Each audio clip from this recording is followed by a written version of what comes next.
The Mets and Cincinnati Reds are getting set to play Game 2 of their 3-game series. Javi Baez taking the field as a Met for the first time at Citi Field.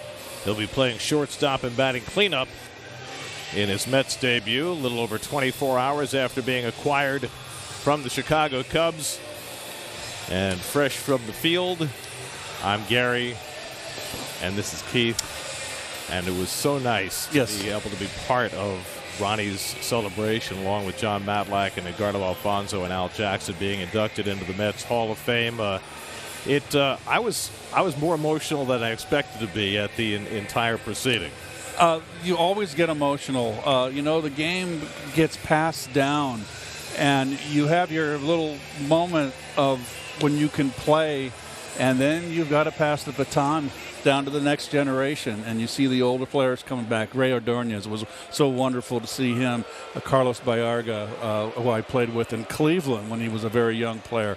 Now we're the retirees. It is their game, and they're out here playing. It was great to see Ed Kranepool, too, who is moving around really well after all the health problems that he's had. And I especially liked that they had you and Mike and Ed narrate the videos. I thought that was a great touch for the guys going into the Hall of Fame. Rich Hill on the mound. Jonathan India leads off. First pitch in for a strike, and we're underway. Well, there's Rich Hill's numbers. He had the one start prior 5 days ago, and he went 5 innings. Didn't get a decision, but he pitched well. He got the big curveball. He left that game with a shutout intact, but left with the bases loaded. All 3 inherited runners scored, all charged to him. Mets are already ahead of the game. 2 pitches in, and India has not homered. And the fastball misses inside. Last night, India hit a home run on the first pitch Carlos Carrasco threw as a Met. That was the only run that Carrasco allowed in his 4 innings. And now Hill, acquired from Tampa Bay, making his second start for the Mets. 1-2 coming to India, and it's taken inside 2-2. India having a fantastic rookie year. .403 on base percentage, is 4th in the league. Trevor Rogers was activated off the injured list and started from Miami tonight against the Yankees. He and India probably the top 2 candidates for Rookie of the Year in the National League. And the curveball inside, so Hill, after getting ahead 0-2, runs the count full. Well, leading off the first inning, only Brandon Nimmo has done as well as the rookie Jonathan India. Was there some question about whether that last pitch hit him? It was inside and looked like it might have nicked his uniform. And it looks like they're going to have a look, check it out on replay, because Chris Siegel, the home plate umpire, did not call it a hit by pitch. Let's see if it hit him. It could have gotten a piece of the uniform on the way by. Could have nicked his thigh, quad. This is one review that I'm not upset about, Garrett, because I feel like we just rushed up here. We can kind of collect ourselves and get ready for another broadcast. Do you need a couple of deep breaths? Do you need a cup of coffee? Do you need something to settle back into your seat?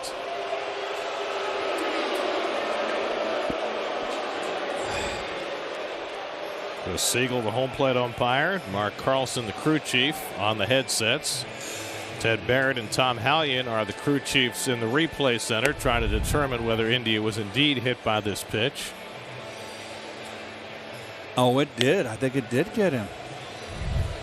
Is there definitive proof? We're going to find out. I mean, you can make the argument that there was a ripple there, but I'm not sure that you can say that it definitively happened. And the call on the field was that it did not hit him. Siegel, Hoy, Addison, and the crew chief Carlson are the umpires. So we start and we wait after 5 pitches thrown. It is in the eye of the beholder. Well, the beholders are Ted Barrett and Tom Hallion and their crews, and it's taking them a long time to behold. I think we have an answer. And they say he gets first base. So India was hit by the pitch. And so the Reds have a leadoff base runner. David Bell wins his challenge. There's the Hyundai starting lineup for the Reds. Only one change tonight. Aristides Aquino gets the start in right field rather than Tyler Naquin with a lefty on the mound. They get the extra right-handed bat in there.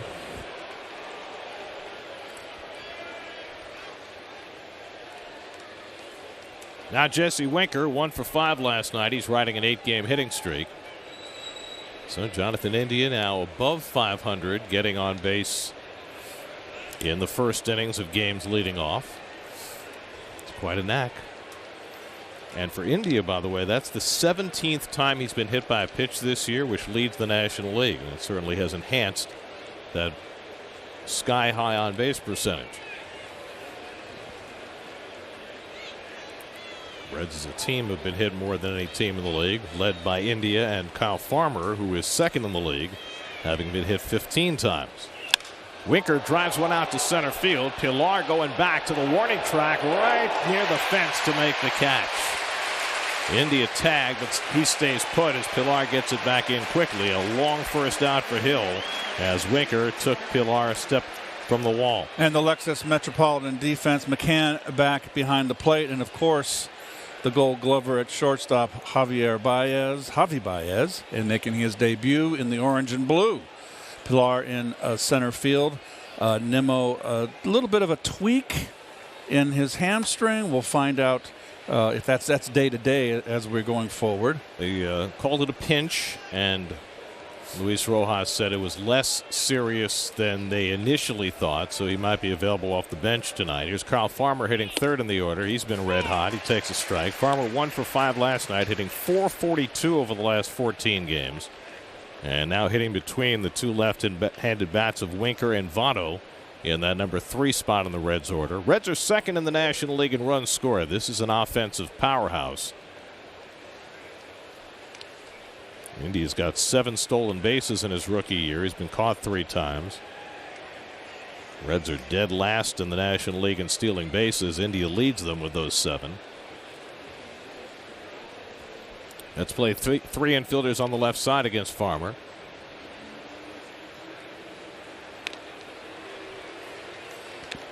Seven stolen bases for India on the season. We're talking about the Reds offense, second in the league in runs per game. They have been one of the best offensive teams in the league all season long. Hill misses with a fastball up and away. It's 1-1. Farmer, a converted catcher who's made quite the transition to playing shortstop every day in the big leagues. Joey Votto and his 7-game home run streak looming on deck. Rich Hill in his second start for the Mets started Sunday against Toronto. And he got that ball in on the hands of Farmer, and he fouls it off 1-2. Hill had a great start to this season. He was pitcher of the month in the American League in May, but has struggled in June and July. ERA just shy of 4 runs per game. He got off to a slow start in Tampa, too, in April, but just had a blistering May, as Gary mentioned.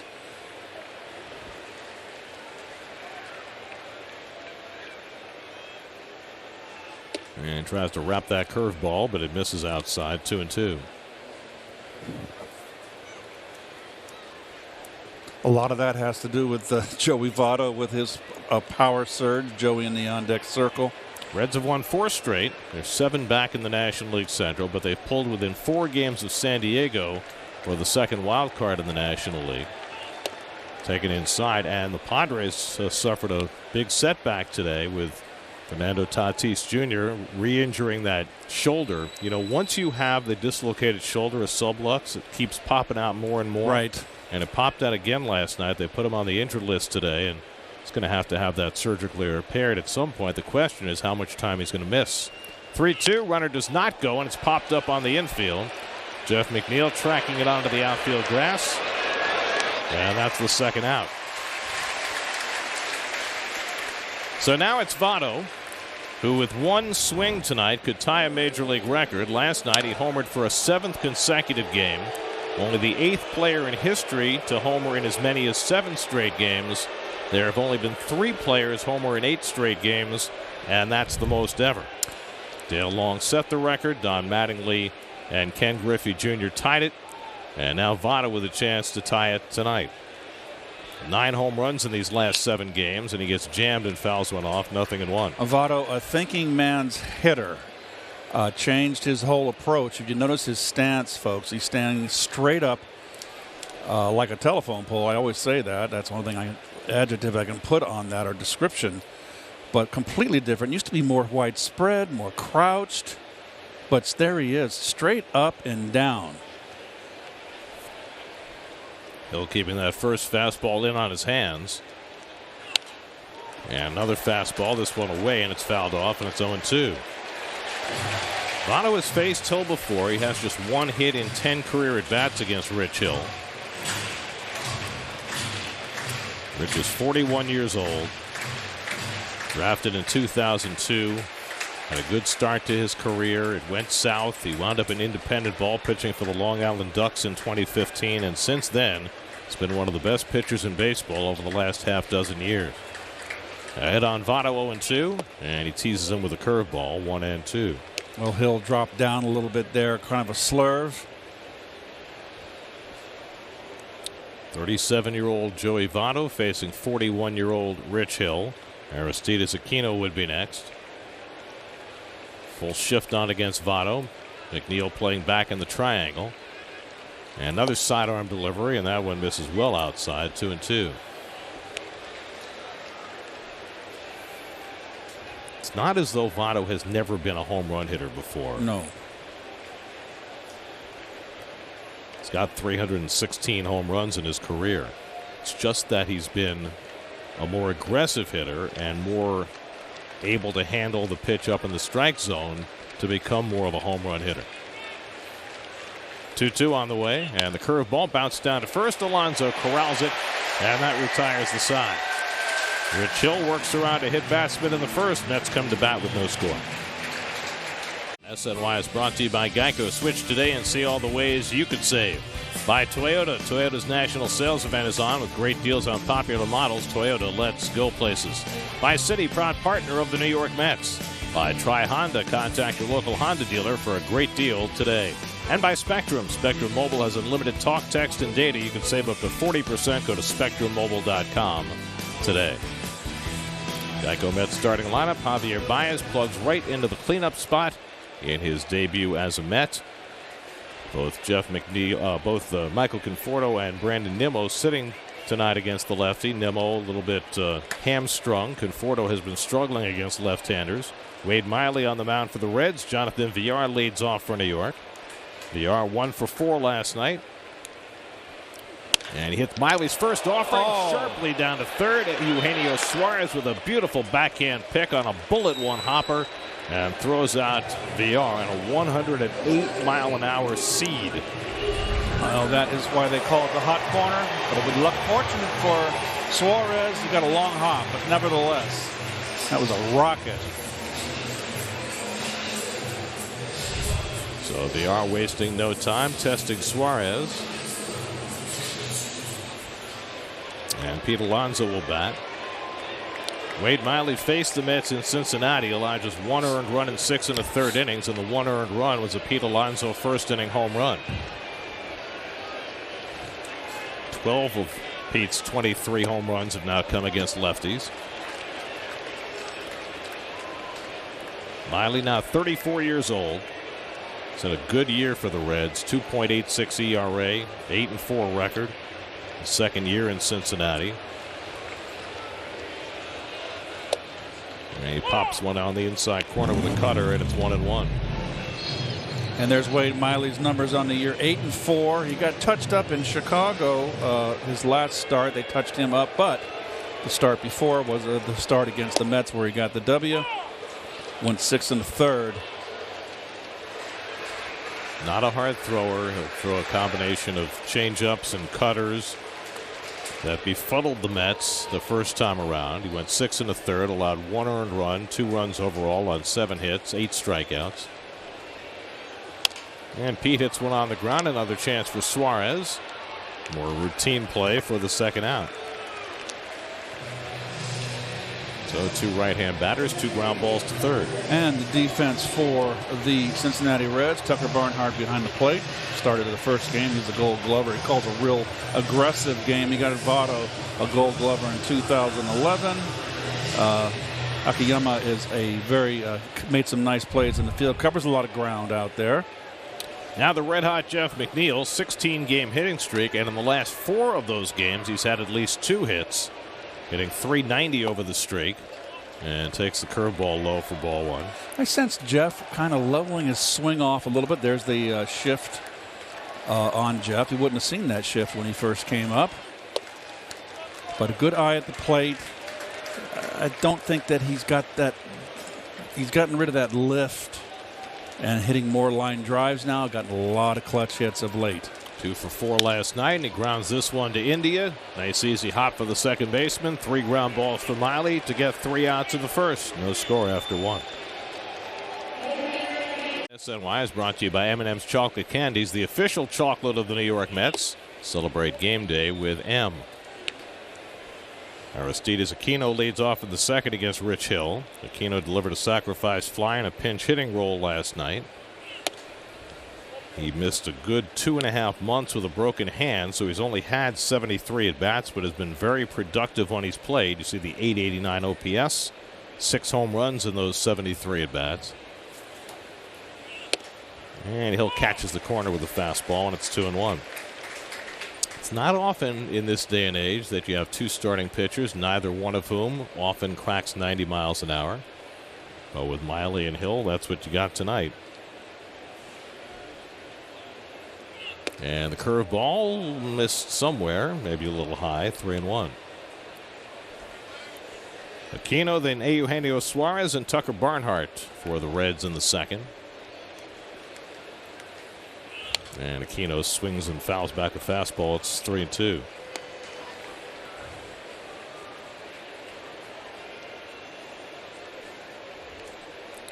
Aquino has 3 of his 6 home runs against left-handers. Rich Hill from Milton, Massachusetts, and the University of Michigan. He's been at his craft for a long time. 3-2 coming, and the curveball breaks his bat, pops it up, and Baez with his first chance as a Met handles it flawlessly.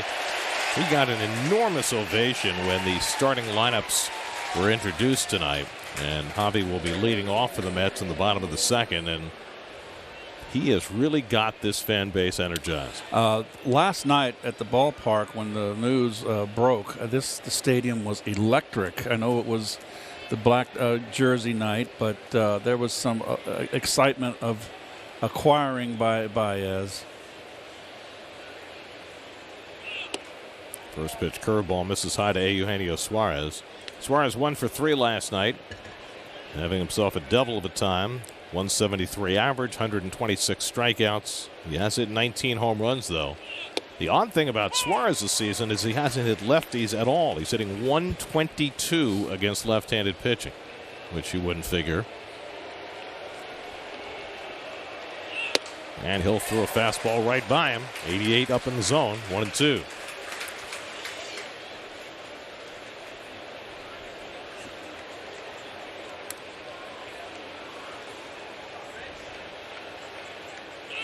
And Suarez goes down swinging on another high fastball. And Hill's got his first strikeout of the night. 2 down. Well, the last 5+ years since his stint with the Long Island Ducks, when Rich Hill made his return to organized ball with the Red Sox and then with Oakland and then on, only 5 pitchers in the game have a better ERA. That's just how effective he's been. Now with his 11th major league team. Minnesota last year, Tampa Bay earlier this year. Lots of postseason action with the Dodgers over the couple of years before that. And he's been a very effective postseason pitcher. Lifetime 3.06 postseason ERA. And Tucker Barnhart takes a strike, 1-1. Well, you can see it at 88 right there. He's not overpowering. Control pitcher and uses that hook. And there's the curveball in for a strike. He threw his curveball at a higher percentage in his first start for the Mets than he had in any start this year. He threw his curveball 53% of the time against Toronto. And the curveball flicked on the ground. Easy play for Baez. He throws out Barnhart. And Baez will lead off for the Mets in the bottom of the second. No score at Citi Field. First at bat as a Met. Baez acquired yesterday in a deal that sent Pete Crow Armstrong to the Cubs. Mets also got Trevor Williams in the deal. Williams has been optioned to AAA, but Baez is the news with Francisco Lindor out with an oblique injury. Baez filling in for his good friend at shortstop and will later pair with him on the infield.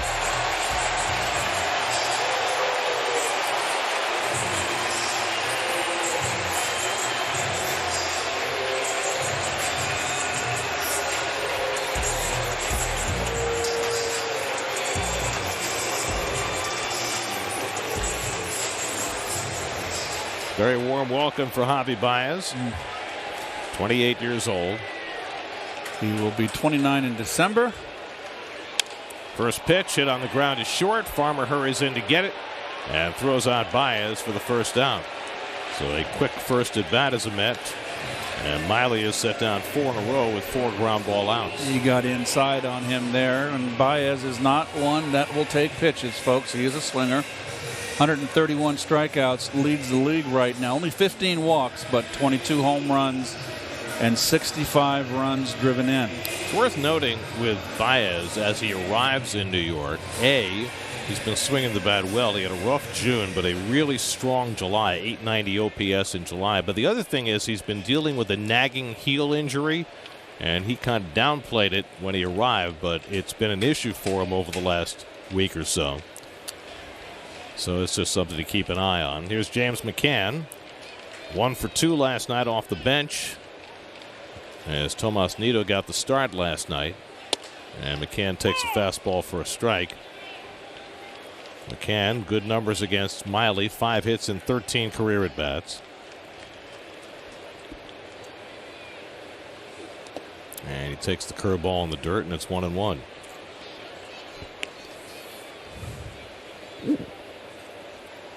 That's last night, put up 2 runs and 8 hits. That's remained second from the bottom in the major leagues in runs scored, 3.83 runs per game. And changeup catches the corner, and it's 1-2. Carlos Carrasco, successful Mets debut last night, allowed just 1 run over 4 innings. 58 pitches. I thought he threw well. He'll get his next start in Miami. McCann fouls off a fastball. Well, with the acquisitions of Carrasco and Hill, the Mets at least have a filled out rotation. As Zach Scott put it, we raised the floor by acquiring those 2 guys, whereas with Baez, we potentially raised the ceiling. And that's how you have to look at it, right? You have your depth acquisitions, which is what Hill and Carrasco are now. Carrasco waited 4 months for him to take the mound, and Hill you added because you're short of arms in that starting rotation outside the McCann 3 and 2, and you're hoping that at some point you get DeGrom and maybe even Syndergaard back, and then you've got even more of an upside. But with Baez, you pick him up because you think he might provide a huge spark. Nobody's asking him to be Yoenis Cespedes of 2015, but some facsimile would help. Grounded toward the left side. Another chance for Suarez. 5 batters, 5 ground ball outs for Miley as McCann is retired, 2 out.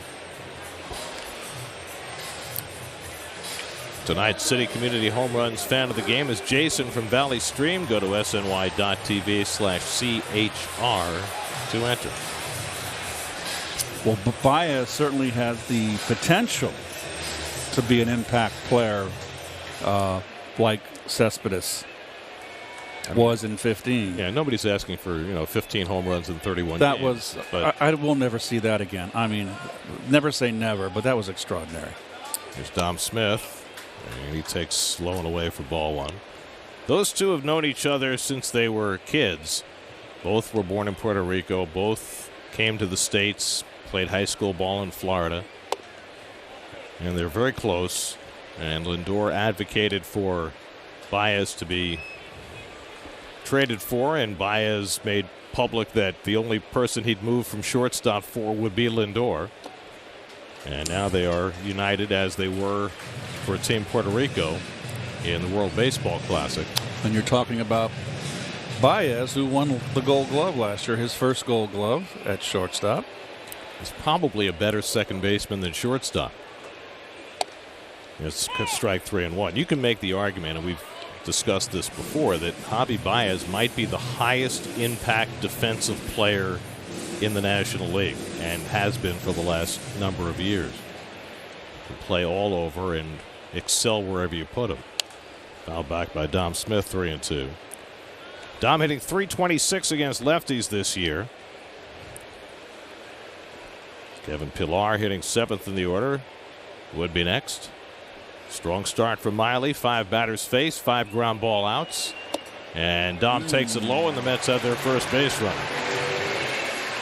I have noticed a lot this year, Gary, the umpires calling the high strike, the borderline high strike, and a lot of the low strike borderline not given to the pitcher.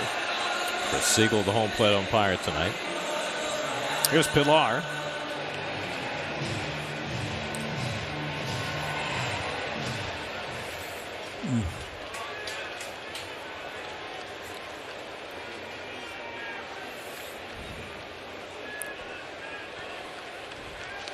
Wow, he's got a really good move. You got to be careful if you're Dom.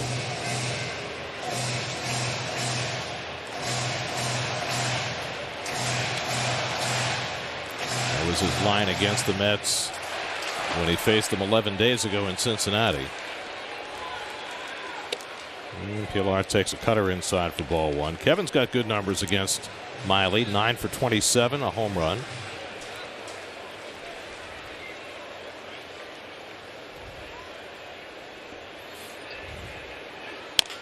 Hit slowly. Tougher play for Suarez. Uses the glove and a high throw. Nice Votto with the tag, and they get Pilar. Nicely done by Joey Votto.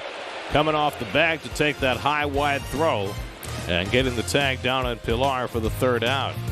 Yet another ground ball out for Miley. No score after 2.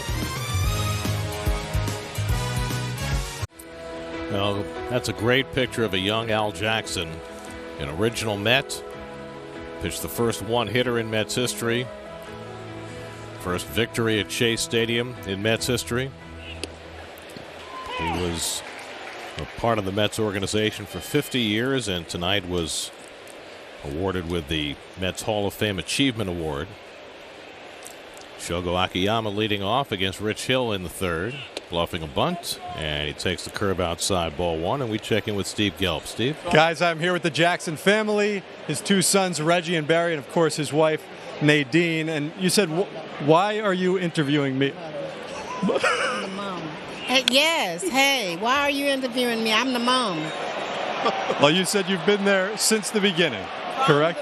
From the beginning. So what did tonight mean to you guys as a family? Oh, wonderful. A get together. See how the world moves. We have to be. Yeah, so hey, I enjoy this. I love baseball. All of it. What were the emotions, Reggie, as you saw your father being honored in that way? Words can't describe that. We've been waiting for this for quite some time. We didn't know this was going to happen, but through this whole journey, it's been a beautiful thing. So we're happy.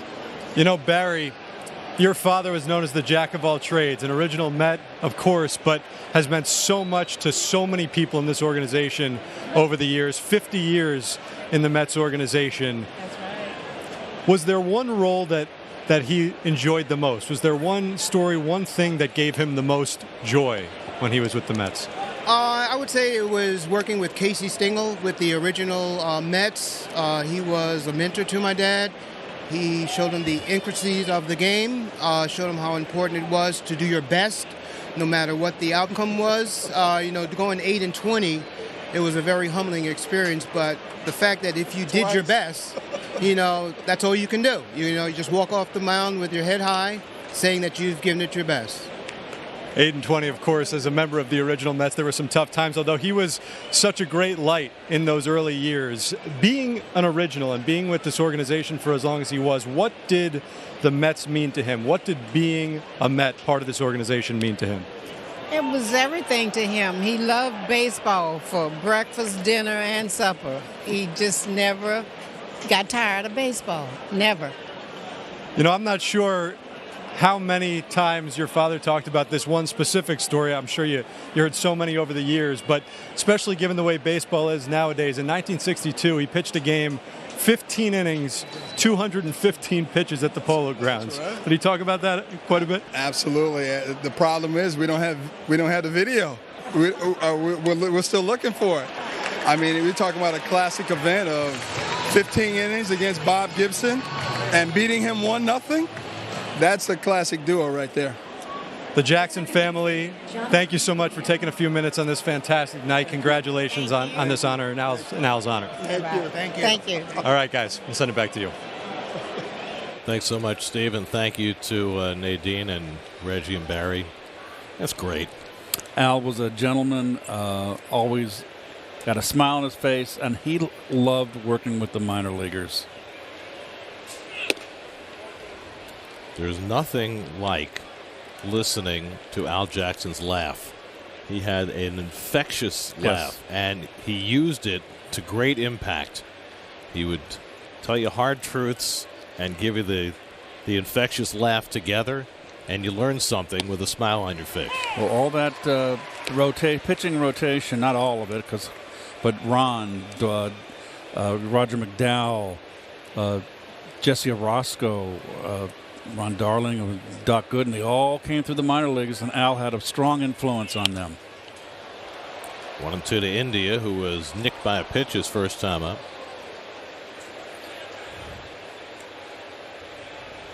There are a lot of people here to celebrate Al Jackson's Achievement Award.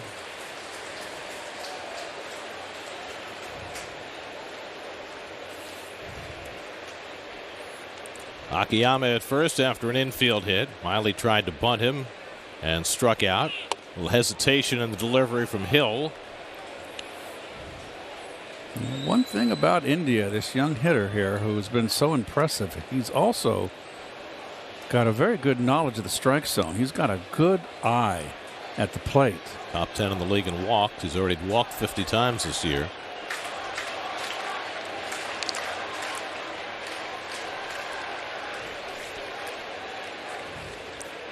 Jonathan India, the 5th overall pick in the 2018 draft, taken right before the Mets took Jared Kelenic in that draft.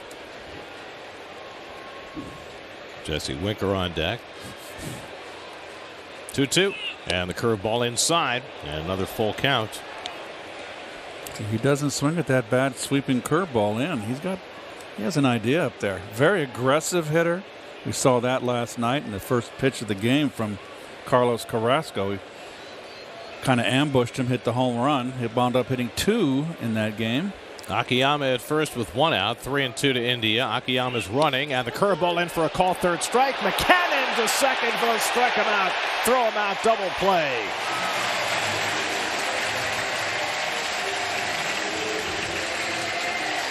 Two-4 on the caught stealing. McCann and Hill getting it done.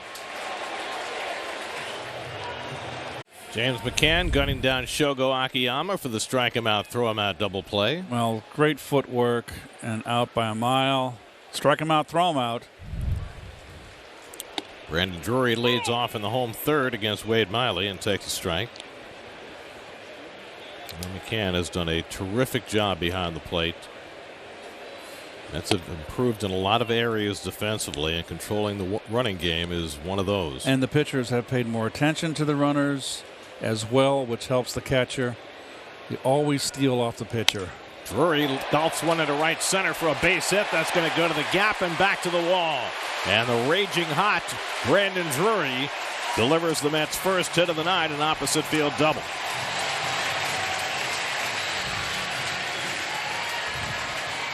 Drury getting the start against the left-hander. He's been contributing off the bench and now contributes as a starter. Well, he's pulled everything so far, but this is the first one he's driven into the opposite gap.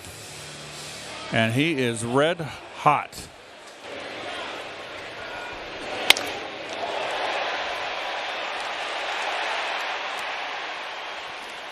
Ball's kind of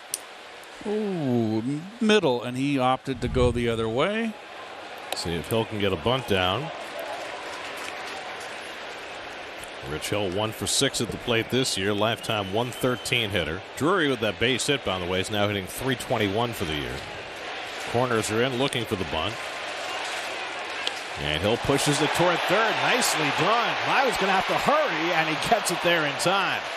If he didn't have a 41-year-old running to first base, Hill might have beaten that out. You can't bunt it any better than that. 1-4 on the sacrifice, moving Drury to third. Perfect bunt. I mean, that's right down the line. Really nice play by Miley getting off the mound and barehanding it. So a runner at third with one out. The Reds will bring the infield in with Jonathan Villar coming up. Villar hit a bullet one hopper to third that Suarez made a nice backhand play on, leading off the first inning. Interesting. You've got the Reds that are second in runs scored per game, and they're bringing the infield in the third inning.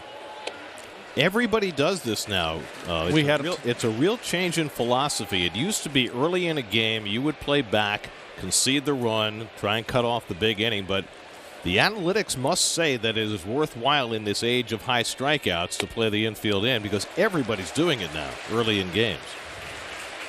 I would play it back, just concede, and I just have confidence in my offense to get a run. 2-0 to VR with Alonso on deck, and Jonathan takes low and in. Of course, if VR draws a walk, then you can play your infield back for a double play. Changes the strategy. Yeah, but it's got the dangerous Pete Alonso, and you're putting men on base. I'm not suggesting that he would do it on purpose. I'm just saying if he does. And then swinging on 3-0, he dunks one into left for a base hit, and the Mets will get the first run of the game. A broken bat 3-0 hit for VR brings home Drury, and it's 1-0 New York. Oh, Miley's upset. He's angry.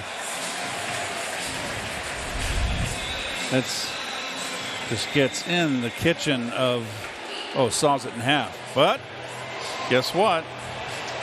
That is a line drive in the paper tomorrow. Almost got away from Winker in left field. Took an odd bounce. I mean, there are two aspects to that play. One is, what is VR doing swinging 3-0 with Alonso on deck? And the second one is, if you're going to swing 3-0, you get a broken bat hit.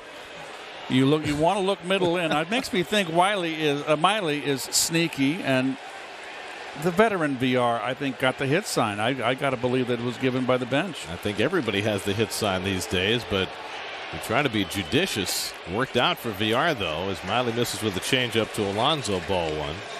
It's the first time this year that VR has put a ball in play on a 3-0 count. Certainly not what you expected, but it worked. So Drury with the double, Hill with the bunt, and VR drives in his 22nd run of the year. Alonso grounded out his first time up, and he takes the cutter inside, and it's 2-0. So Miley fell behind VR 3-0, gave up the hit. Now he's 2-0 to Alonso. He walked a batter in the second inning. His last start, Miley walked 5 against the Cubs in 4 1/3. It's unlike him. Generally, he's a 2.5 walks per 9 inning kind of guy.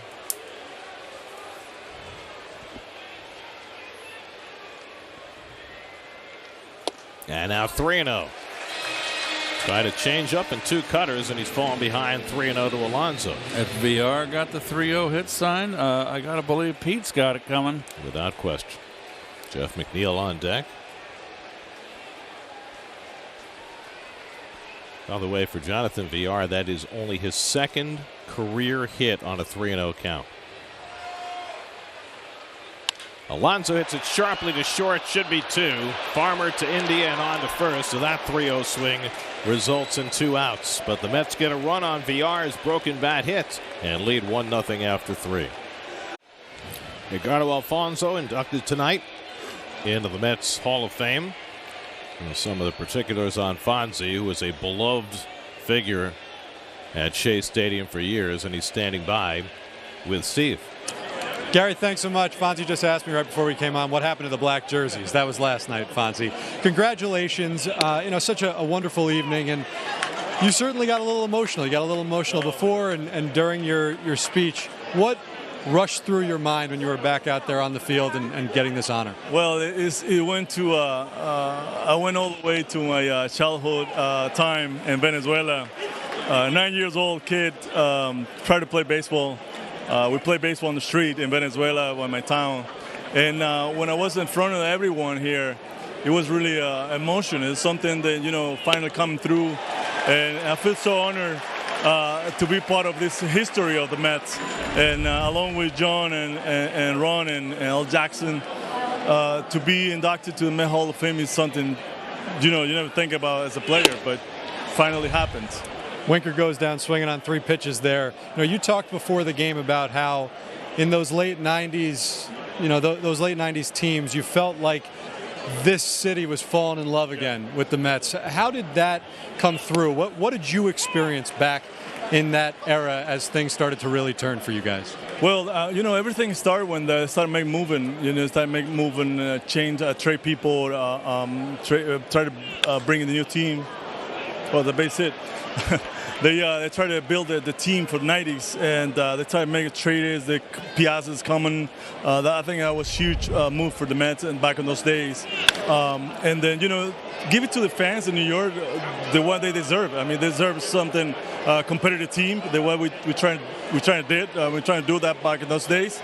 And then I fell in love with this city. I fell in love with the fans because they support me so much. They teach me how to play the game, like I said in my speech. And I'm so happy. I'm so happy to be back on New York. I live here for 20-something years because I consider myself as a Mets player. Congratulations once again, Edgardo Alfonzo, Mets Hall of Famer. Enjoy the evening with your friends and family, and we'll see you again soon. Well, thank you so much. Thank you to the Mets organization. Thank you to the fans in New York, medians, everyone. This is a dream come true, so I'm so happy. Thank God for that. Gary, send it back to you. Thanks, Stephen. Thanks to Fonzie. And Joey Votto with one big swing flies out to center field in his second at-bat. Trying to hit a home run for an 8th straight game, but routine fly ball for the second out. He just missed that one. So 2 out. Rich Hill working with the lead for the first time. Aristides Aquino takes low and in for ball 1. Aquino popped up his first time up.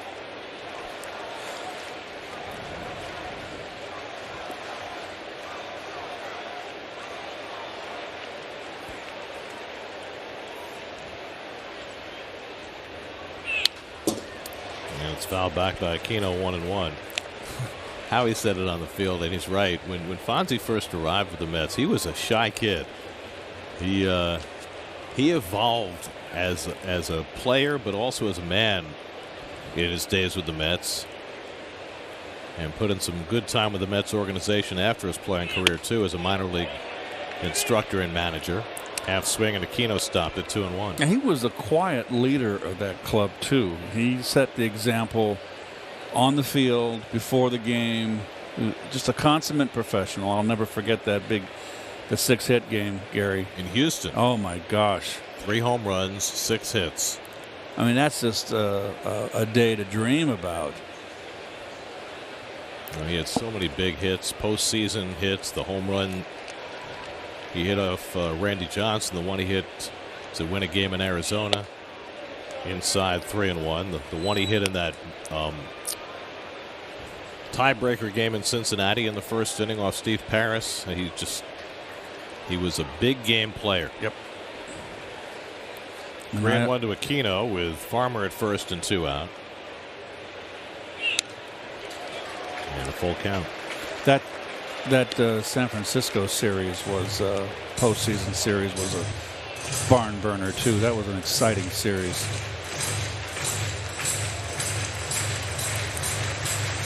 Rich Hill got through 5 scoreless innings in his first start as a Met, trying to finish off a 4th scoreless inning in this game.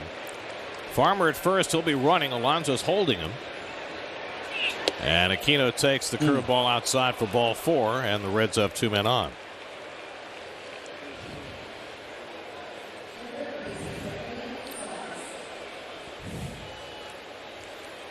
So 2 out and 2 on. There's the composite on Rich Hill, which really doesn't tell the whole story. He really had 2 careers. The one before things kind of fell apart for him and he had to go back to independent ball, and the one since. And the one since has been spectacular. 3.06 ERA since 2015 when he came back out of independent ball. Raised his arm angle, changed his career around.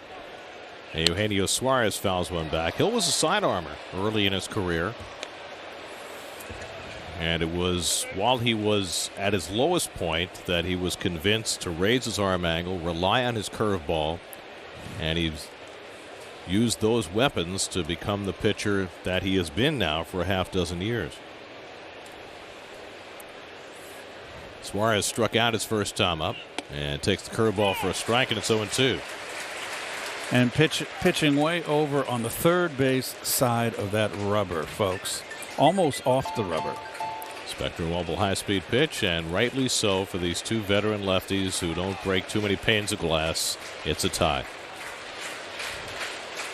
0-2 to Suarez, who struck out on a high fastball his first time up.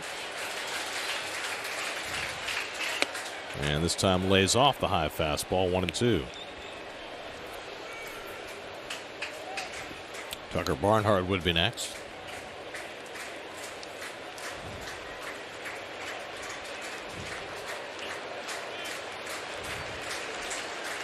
Farmer at second, Aquino at first with 2 out. And Suarez again lays off the high heat, 2-2. Well, you think that Rich Hill is just a breaking ball pitcher. He is not. If you're paying attention tonight and watching, he is mixing up his pitches, throwing high fastballs, which has been the bugaboo for hitters this year. But he's not just a one-pitch pitcher. 2 out, 2 on, 2-2 to Suarez. And Suarez cracks one to deep left field. Forget that. A second deck home run for Eugenio Suarez. One fastball too many, and Suarez got it. A 3-run shot, his 20th home run of the year, to put the Reds in front 3-1.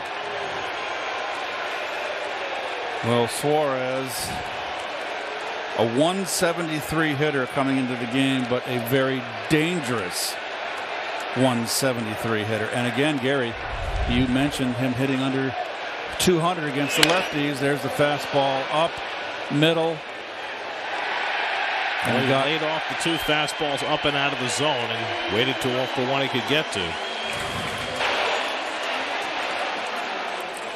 Since 2018, nobody in Major League Baseball has hit more home runs than Suarez, and Hill knew it immediately. 15th home run he's allowed this year. His first as a Met, and it's a big one. A 3-run shot for Suarez to put the Reds up 3-1.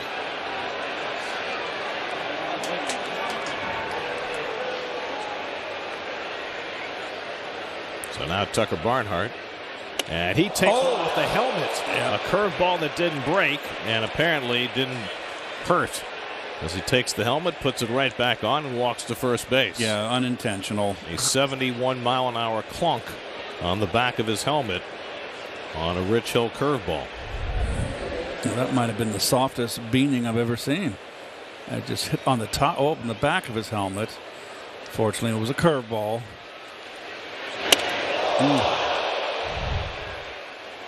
And not even a trainer coming out to look at Barnhart.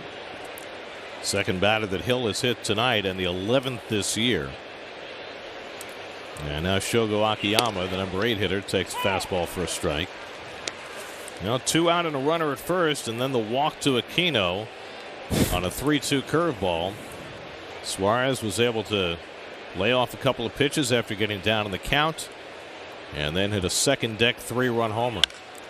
Now an inside-out swing into left field for Akiyama. Diving is Smith. He can't get it. Base hit. On his way to third is Barnhart. He'll be held up there as the relay throw comes to Baez. Thought maybe they'd wave him with the pitcher coming up next. But the third base coach, J.R. House, decided to hold the slow-footed Barnhart at third. Well, Akiyama is a inside-out hitter here, and Dom playing a lot deeper, and he should. And Dom's a natural first baseman here. Good read by Barnhart. Never hesitated. But just quick enough to score on that double. For Akiyama, that is only his 6th extra base hit of the season. All doubles. So difficult inning for Hill, but he's got a chance to get through it facing the pitcher, although Miley is not a bad hitter. He's got 7 hits this year. Looking for his first runs batted in. Barnhart at third, Akiyama at second, And Miley lays off the cutter for ball one. Miley's got a little leg kick there. And he strides. He's also got 3 walks in his 34 at bat, so he has an idea up there. Tried to bunt his first time up, didn't look good doing it, and struck out. Takes a cut at a high fastball, and it's 1-1. And the Mets playing the infield back. Oh, there's 2 outs, sorry. He's falling asleep here. Big out for Hill to get. He misses away, and it's 2-1. Well, did J.R. House have an opportunity to send Barnhart here? I don't think so. Look at this. No way. I mean, you want to be able to send him because it's 2 out and the pitcher's on deck, but there's just no way with Baez taking that relay throw. Here's a strike, and it's 2-2. I mean, all you can do is run into an out. Yes, it was the right call. So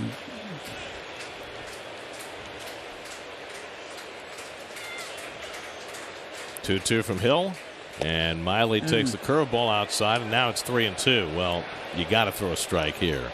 You got Jonathan India on deck, who has a chance to be a game breaker if you walk Miley. Mets up the bullpen going. Yency Diaz is up behind Hill, who went swimmingly through the first 3 innings, but has found trouble with 2 out in the 4th.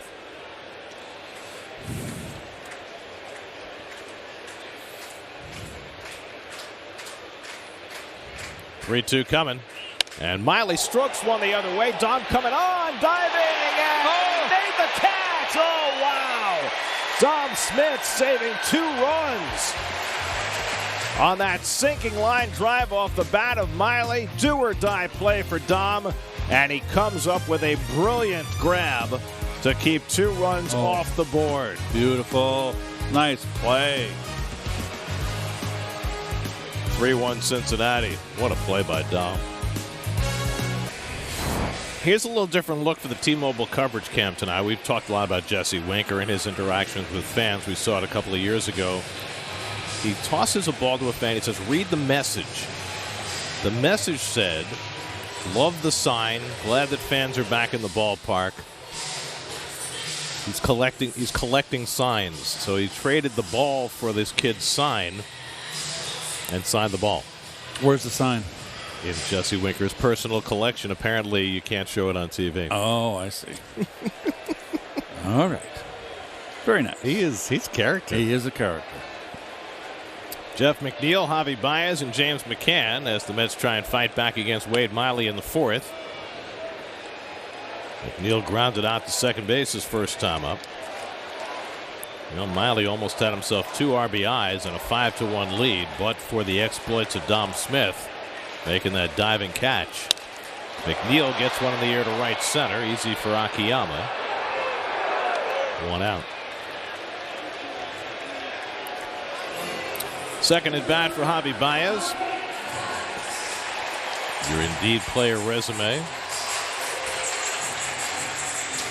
2018, 34 home runs, 111 RBIs, a .280 batting average, finished second in the MVP balloting that year. Also had a good year in 19, but his numbers faded last year. This year he's had, you'd have to say, a good power season. His slugging percentage, .484 coming in, 22 home runs, 65 RBIs, but just a .292 on base percentage. That's the trade-off with Baez. And he takes inside ball 1. As we mentioned, after a rough June, Baez was having a good July for the Cubs. And he big swing, and it's 1-1. He takes a rip. In July, he's hitting .324 coming into the night with an .890 OPS. He wore number 9 throughout his Cubs career. Number 9 is taken here by Brandon Nimmo. He asked for 23. David Peterson had that number. Peterson happily gave it up. Peterson took number 46, and Baez has 23. 1-2 coming, and he foul tips it for strike 3. And Miley's got his first strikeout of the night. 132nd time that Baez has struck out. That's the most in the league. Pretty well pitched right here. 2 breaking balls to get ahead, then up, saw the target. And we see a lot of that today. And hitters under that fastball above the belt.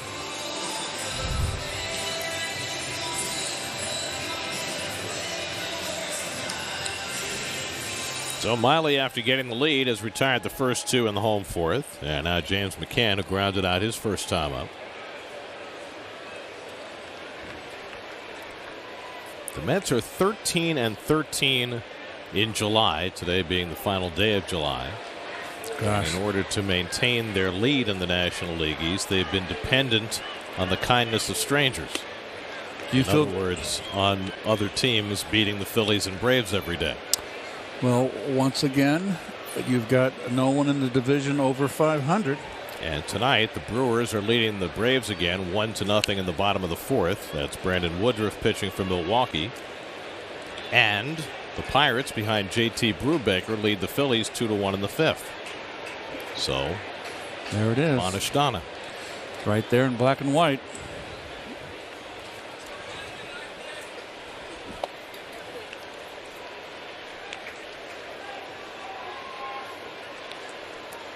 What are you laughing about? Do you know what Monishtana means? No, I don't. It's the beginning of the 4 questions that you read on Passover. Okay. It starts out, wherefore is this night different from all other nights? So in other words, it's the same today. Mets are trailing, the Phillies are trailing, the Braves are trailing. Nothing has changed. Drilled down the left field line. I learned so much with you. You know, it is our goal every day to entertain and educate. And that applies to the people watching, but it also applies to each other. Of course. I learned so much from you. You do? And I'm hoping that every once in a while you can get some knowledge from me. Expanding our horizons, both horizontally and vertically. 3-2 to McCann, who grounded out to third base his first time up.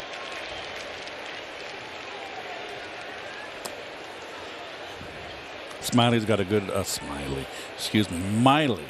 good slider today. And I'm sure he's smiling about it. Wade Miley, the pride of Loranger, Louisiana, which he says has no traffic lights, no stop signs. He said there's one blinking caution light, but that doesn't count. 3-2 to McCann, and that's outside ball 4. So the Mets have a 2-out base runner. Second walk given up by Miley. Miley's bounced around the last few years. It's his 7th team, but he has had some really good years. 19 with Houston. He went 14-6. 18 with Milwaukee was really when he reclaimed his career and wound up starting 2 games for them in the league championship series that year. Pitched a no-hitter this year for the Reds against the Indians. First of his career. He'll face Dom Smith with 2 out and a runner at first. And a dribbler foul. He faced in that no-hitter, Gary, 29 batters. Walked 1 man. And there was an error. That's it.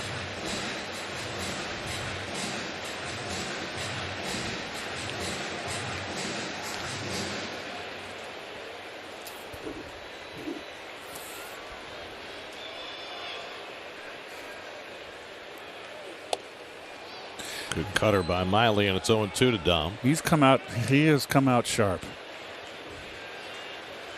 Well, there you go. See, Hammond is the big town nearby to Loranger, which is where he's from. Oh, he drops down. Yep. I've not seen him do that. See, if he was from Texas, you'd say that was the Laredo.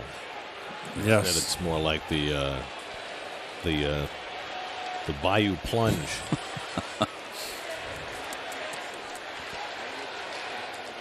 One, 2 coming, and he jams Dom, and he missed just inside. 2-2.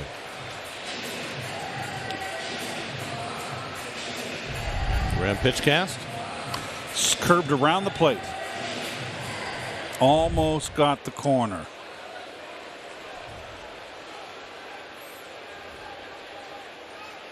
McCann at first with 2 down. Dom the tying run at the plate in a 3-1 game. And he hits a comebacker. Miley handles that one easily, and that retires the side. We've played 4 3-1 Reds. Surprisingly, Tyler Glasnow is going to undergo Tommy John surgery. He'll miss the rest of this year and probably most of next year as well. It's a huge blow for the Rays, but not surprising. He claimed that he hurt his elbow because he didn't have the sticky stuff and Right. had to throw that much harder with a firmer grip. Firmer, tighter grip, choking grip, and that caused the flexion, I guess, of the forearm. Third time around the order for Rich Hill, and he misses high with a curveball to Jonathan India.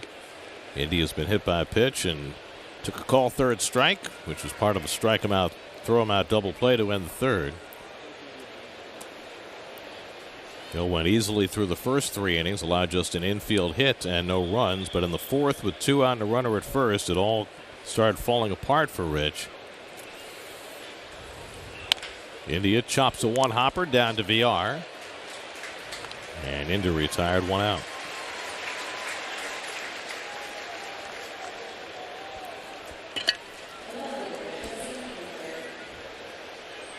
So now Jesse Winker, who has flied deep to center and struck out 0 for 2. For a player who plays in a division that is not the Mets and has only made 2 trips now to Citi Field, he has very quickly established a reputation with the fan base at Citi Field. This began 2 years ago when he hit a big home run against Edwin Diaz, and he made 2 great catches, and he engaged in some histrionics with the fans, waving at them, and all sorts of other pleasantries. And now Winker is recognized. Of course, his play has been something to recognize this year as well. All-star for the first time, having himself a great year. Came into the night 6th in the National League in batting and 6th in slugging. And he pops this one up on the infield. McCann in foul territory, puts it away, 2 out. So Hill will set down the first 2 in the top of the 5th.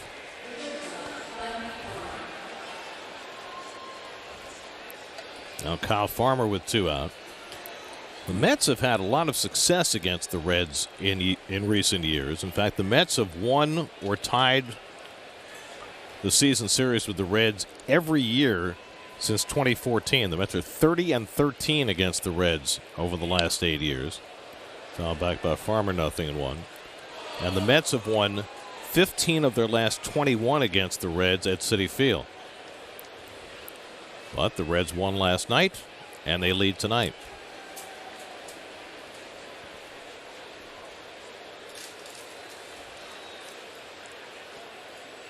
And Farmer gets a hold of the curveball and smacks it to deep left, and this ball's going to sail out of here. And the Reds have their second home run of the night against Rich Hill. Kyle Farmer with his 10th of the year to make it 4-1 Cincinnati. Well, Farmer came in here red hot. He had a double last night. He's got a single and a home run tonight. Hanging breaking ball, Gare. Right there, just slightly above the belt. And then slightly above the yellow M&M. There it is right there. And curveball sitting there on a tee. So Suarez a 3-run homer in the 4th. Now Farmer a solo shot in the 5th. And now here's Votto sitting on some history. And he takes a strike. Those are the guys who have the record that Votto has a chance to tie tonight. Dale Long, Don Mattingly, Ken Griffey Jr., the only players ever to homer in 8 straight games. Votto, his last time up, swung at the first pitch from Hill and got under a ball to center field after grounding out his first time up. This time Hill has him down in the count 0-2. And the sidearm fastball misses outside. 1-2. Well, the Reds are trying for their 5th straight win.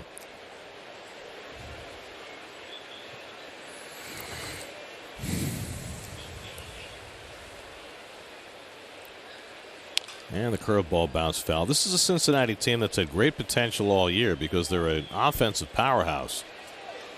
They're not even using their best player right now, Nick Castellanos, who's had an MVP-type season, has been on the sidelines for all but one at-bat in these two series against the Mets. And he's been so important for this team. They said he's come over and has really taken over the leadership role. Votto tried to wait on the curveball, but he flies it out to left center, and Pilar comes over to get it. And that retires the side. But Kyle Farmer's home run extends the Reds' lead halfway through, 4-1 Cincinnati. Well, here's a new inductee into the Mets Hall of Fame that you might recognize.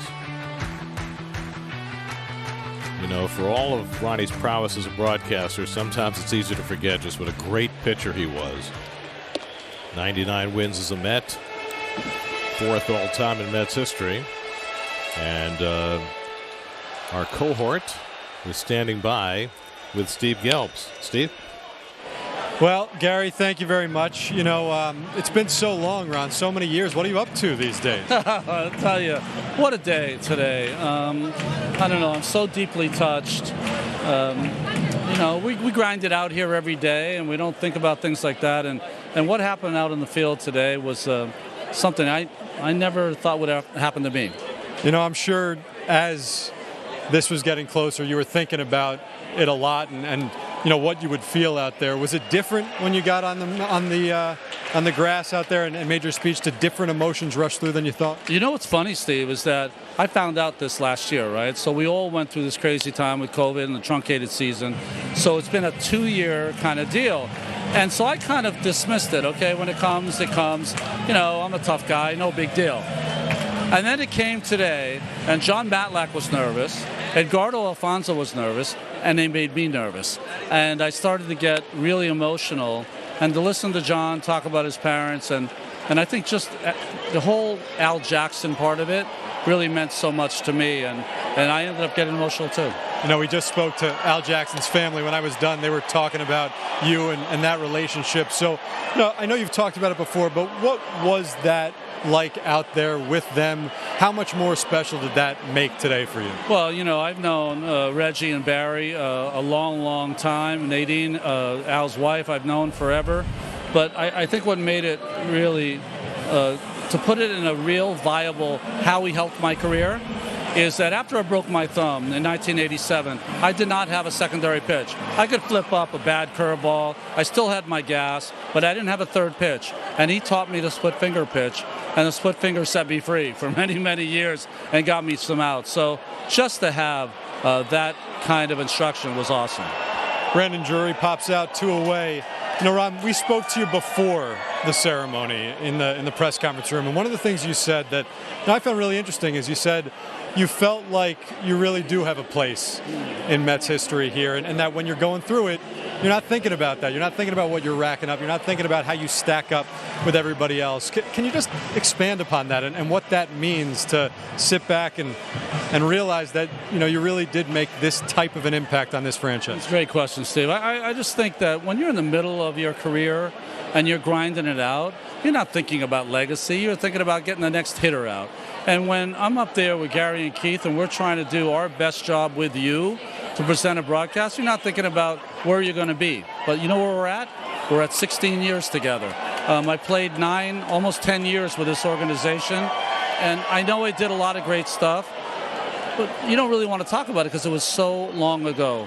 But what made it fun for me, to tell you the truth, I have my parents here who were in the 80s, and they were here 38 years ago when I made my first start. Pretty cool. Really good job knowing how to wrap up that final answer as the inning comes to an end. Let me just tell you, from all of us at SNY, certainly, you know, Gary and Keith and myself, I mean, you've meant so much to me over my career. It's been great to watch today. I'm so happy for you. Everybody in that truck is. Congratulations, Ronnie. Thank you, Steve. Appreciate it. All right, guys, we're through 5.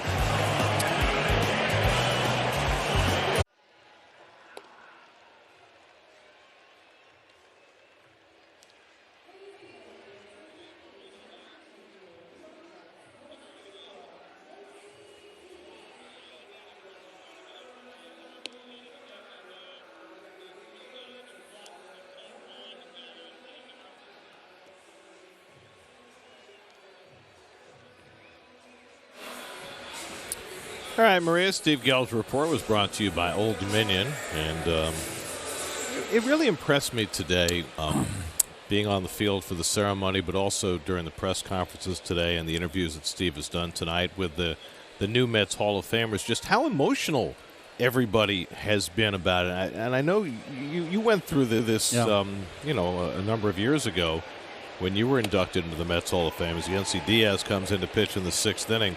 Does it surprise you to see how emotional these guys have been today? No, it does not, because there's a lot of people that lended a helping hand on your way up. And number one, when you start out as a kid in the little leagues and you're being taught to play the game, your dream is to be a major league player. And then to be a part of a Hall of Fame of an organization, one of, 30 players in a 60-year history of the New York Mets, it's quite a distinction. And I was touched by, it's always the parents, it's the brother, the family, the wives that were supportive. The wives are so much important to a player's career that they have to, hold the family together, whether players go on the road, play 162 games, they're gone during the day, and they deserve a lot of credit too. And I just think that it's not the least bit surprising, and it's a culmination of all years, Gary, of hard work. Every one of those players out there had their moments of doubt, had their ups and downs, and they persevered. Diaz strikes out Aquino. Now Suarez flies one out to right field, and Drury is there to squeeze a 2 out. I think the concept of a team Hall of Fame is interesting, though, for players who have played for multiple organizations. And I know later this summer you're going into the Cardinals Hall of Fame. Yep. You're already in the Mets Hall of Fame. How do you even separate that and what those things mean when you've played for more than one team? There will be a distinction because the Cardinals is where I grew up, and I really came up through the farm system and struggled and learned how to play. The Mets, I came here as a polished player and was fortunate enough to come and join a team with all these young players, Ronnie included, to form that '86 championship and the World Championship. For me in St. Louis, I'm going to have my kids there. My 3 daughters are going to be there. My brother, his wife, my nephew, and my niece. And my grandkids. So it's going to be special. I'm going to have Ted Sizemore there, who was a second baseman when I came up, as my special guest invitee, because he was so important to me. Because that was a veteran team with Gibson in that clubhouse where you were a plebe, and Ted really treated me great, and I really struggled, and he was a real helping hand. So they are different, and they're just as important. And what an honor! I know I'm gonna break down. Chance for Baez, throws out Barnhart. A 1-2-3 inning for Yency Diaz. 4-1 Reds as we go to the bottom of the 6th. There's your upcoming schedule. The flagship station for Mets baseball on the radio is WCBS News Radio 880. One more to go on this 11-game homestand. And that's tomorrow afternoon against the Reds. Then the Mets are in Miami for 4 and Philadelphia for 3 before they come home to play the Nationals and the Dodgers. The MLB Ballpark app will complete your next visit to Citi Field. Buy and manage game tickets, redeem special check-in offers, access exclusive content, and much more. Download the MLB Ballpark app today. That's with some catching up to do. Down 4-1 as we go to the bottom of the 6th. Wade Miley will start his 3rd time around the Mets batting order. He's allowed just 2 hits over the first 5 innings. One of them was to Jonathan Villar, a broken bat single on a 3-0 pitch that drove in the Mets' only run of the game. Villar, Alonso, and McNeil for the Mets in the 6th. And a very efficient 64 pitches.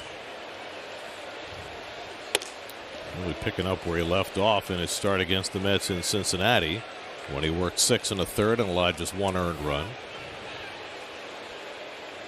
In between, he had a rough start against the Cubs, and when kicks away from Barnhart, and it's 2-0. Well, Miley has kept the ball on the ground. In fact, his first 9 outs were all on the ground today. Statcast powered by Google Cloud. And for the 2nd straight time, he's fallen behind Villar 3-0. Miley has walked 2, struck out 2. And I do believe Villar will be taking this time. So. Down by 3 runs in the 6th inning. Probably the judicious thing to do with Alonso and McNeil to follow.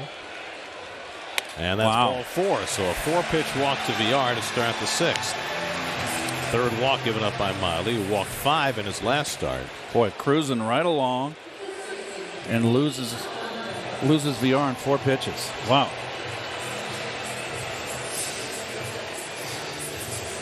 So now Alonso, who like VR swung at a 3-0 pitch his last time up, but didn't have the same level of success. He bounced into a double play to end that 3rd. And VR's was a soft single, and Pete's was a bullet right at the shortstop for a double play. Results, Keith. I understand. Also over process. I understand, but he hit it. He smoked it. Did.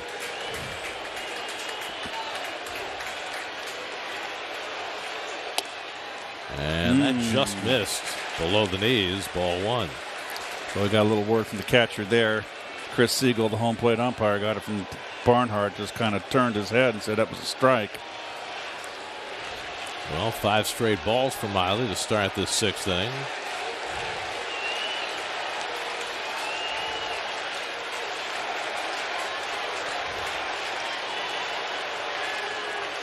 And Pete rifles one to left field. Winker on the plate on a hop.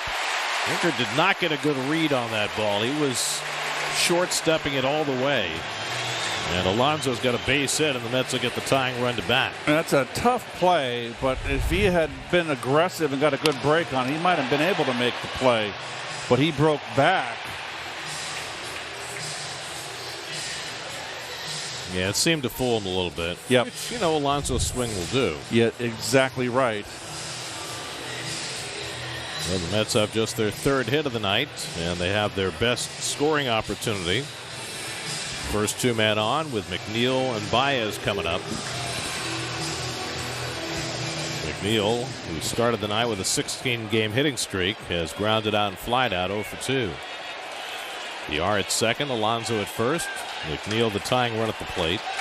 He hasn't hit a home run against a lefty this year. All 5 of his homers have come against righties. And a pickoff try. VR is picked off. Oh, that just can't happen. Down by 3 runs in the 6th inning, and VR gets picked off second base. Oh, wow. Mets will check it out. Will they challenge it?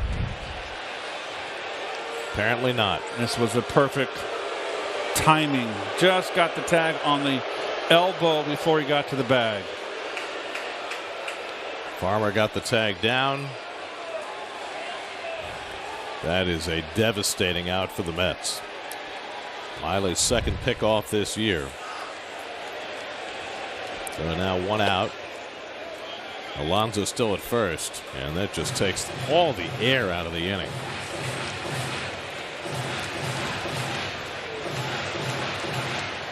Well, not all of it, but it does put a little crimp in it. I mean, you can put the air back in the inning. Yes. Don't get me wrong. But for the moment, there is deflation. Yes. It's a good cutter by Miley, and it's 1-1. And so watch the shortstop. He's right behind VR. That's Farmer. There it is. Perfect timing. Perfect timing. Can't happen. 2-1 to McNeil with Baez on deck. If McNeil can get on base, it certainly set the stage for Javi Baez in his first game as a Met. You got another power bat in the lineup for a pitcher to worry about. Baez has 22 home runs. Only 1 Met has more, and that's Alonso with 23. 2-2 now to McNeil.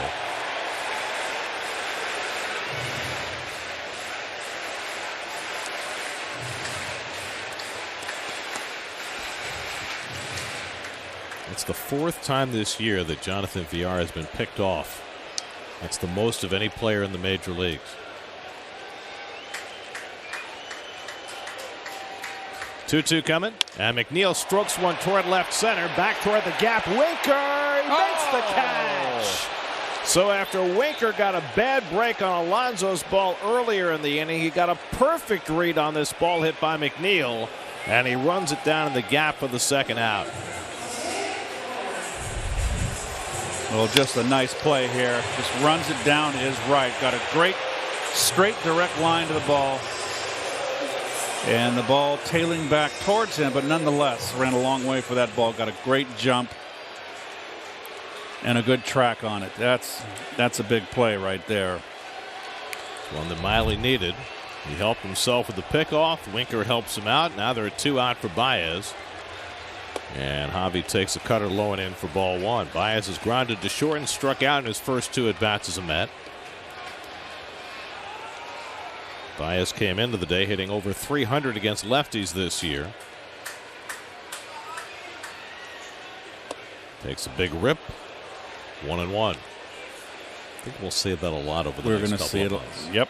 And Miley throwing that hard little slider down and in, the back foot slider.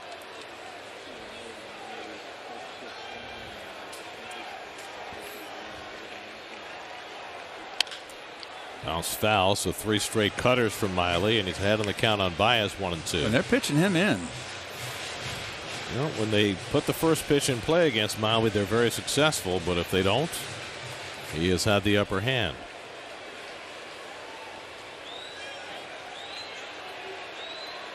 Alonso at first and 2 out, and Baez gets one in the air to left field. Winker going back, looking up, and it's out of here!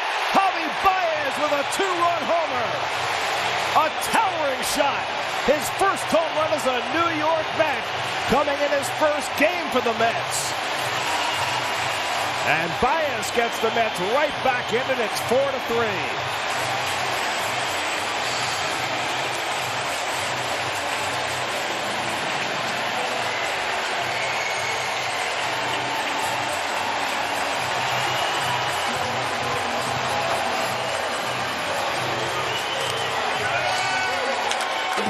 And that power was one of the things that Javi Baez brings to the table for this club. He's made this a 1-run game.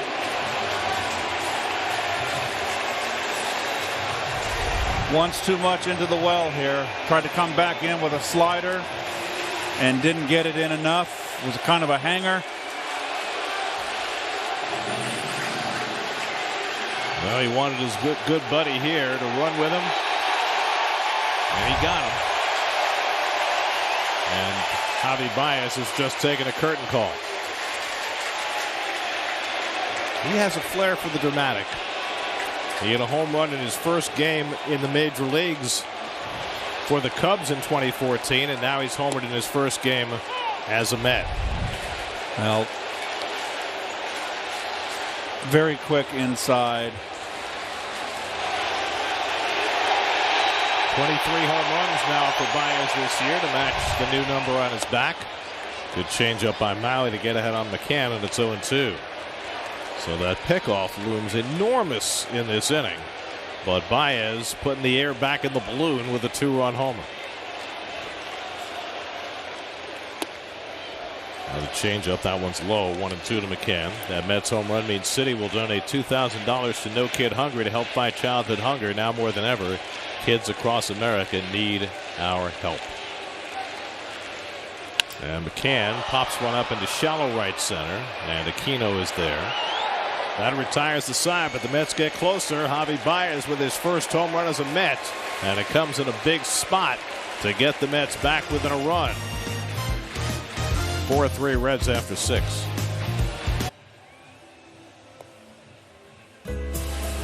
One of the greatest left-hand pitchers in Mets history. John Matlack joined the Mets in 1972, won the Rookie of the Year that year, was a huge part of the Mets pennant-winning team in 1973, including a great performance against the Reds in Game 2 of the League Championship Series. John Matlack, career 3.03 ERA with the Mets, 26 shutouts, 65 complete games, 3-time All-Star. John Matlack inducted to the Mets Hall of Fame tonight, standing by with Steve Gelb. Steve? Gary, thanks a lot. You don't see those types of numbers anymore. John, so great to be here with you. Congratulations again on the honor. What did tonight mean to you? It's a very special night. There's no question about it. It was a total surprise when I got the call, and then we had COVID, and it's been a year wait, and it's very special. You know, the video that they played for you was about identity and the pitching identity that was built around this Mets organization. Certainly early on, you were a big part of that. You talked in your speech about how the Mets were even known back then to develop great pitchers. How did they go about that? What was special about this organization that helped you harness that talent? I think it was time spent learning our craft in the minor leagues, being instructed in what the results were that they wanted and allowed time to learn how to give them. I know when you came up, your first locker assignment was in between Tom Seaver and Jerry Koosman. What type of knowledge did you take in from those two greats? You could write a book. Tommy was more on the philosophical side and what to eat, when to eat it, how much sleep to get, that kind of stuff. Cousy was all about how to pitch this guy, what not to throw that guy, and information that lefties would share. You know, 1973, Game 2, it's probably the best game that you're known for. Game 1, Tom Seaver pitches a gem, 13 strikeouts, and you lose 2-1 in the NLCS to the Big Red Machine. You're going into that start thinking what? What type of pressure is there? Ultimately, you come through with the complete game shutout, but what are you thinking against that type of a lineup in that spot? I just got through charting one of the better games I'd ever seen that turned out to be a loss. And I'm thinking to myself, what in the world have I got to do to beat this club the next day? And really what it came down to was trying to concentrate on one pitch at a time, one out at a time, one hitter at a time, and just work your way through the game like that, and it worked out. You know, John, I want to leave you with this. You were drafted in 1967. The Mets were a bit of a punchline when you were drafted, and very quickly after, things turned in a big way. As someone who entered the organization at that time to when you left, just how much of a transformation did you feel in the perception of who the Mets were? I think it was a great, big transition. Like you said, there was really not much. The Mets were laughing stock next to the Yankees, if you will, and maybe some other clubs. And by the time I left, they were taken a lot more seriously and have been so from that day forward. Well, John, we appreciate the time. As always, thank you so much for spending a few minutes on this great night. Congratulations again. My pleasure, Steve. Thank you. All right, guys, the great John Metlack. Send it back to you. Great hearing from John. Thank you, Steve. I think that if there's one thing that the three honorees tonight all have in common, as Wade Miley, staying in the game to bat for himself, fouls one off against Jerry's Familia, John Matlack, Edgardo Alfonso, and Ron Darling all performed in the shadow of players of greater renown, right? Matlack played with Seaver. Right. Darling played with Gooden. Correct. Alfonso played with Piazza. And I think because of that, there is a, I don't know, something of a self-effacing quality to all three of them, as McNeil throws out Miley, that despite the fact that all three of them had brilliant careers and all three deservedly tonight are members of the Mets Hall of Fame, I'm not sure that any of them got their due at the time that they were playing because they were surrounded by guys who had such meteoric careers and grabbed so much of the attention. Well, they certainly were, I would think, overshadowed would be a good word. You know, Ronnie always got the Rodney Dangerfield second game. You know, I get no respect on a game 2 after Doc. And but Ronnie was, let me tell you, for us, he pitched a couple big ball games, a lot of big ball games for us. And is there one that stands out more than any of the others? It's got to be the World Series, because I went in there and he's pitching in Fenway where he grew up. Game 4. Yes, and we had to have it. And we're down 2-1. And I went out there and I was a little nervous. I didn't know how Ronnie was going to react to pitching with his folks at Fenway where he grew up. And what did he do? He was brilliant. 2-0 to India and ball 3. India was hit by a pitch in the first, since then 0 for 2. They're Ronnie's parents. It's great to see them here. Yes.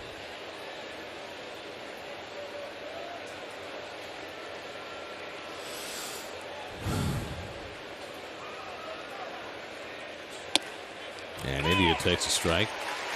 Strong work by Yency Diaz in the 6th. Got the Reds out 1-2-3 on just 7 pitches. And now Familia working the 7th. Mets bullpen gave up 5 runs last night. They've been pitching brilliantly up until that point.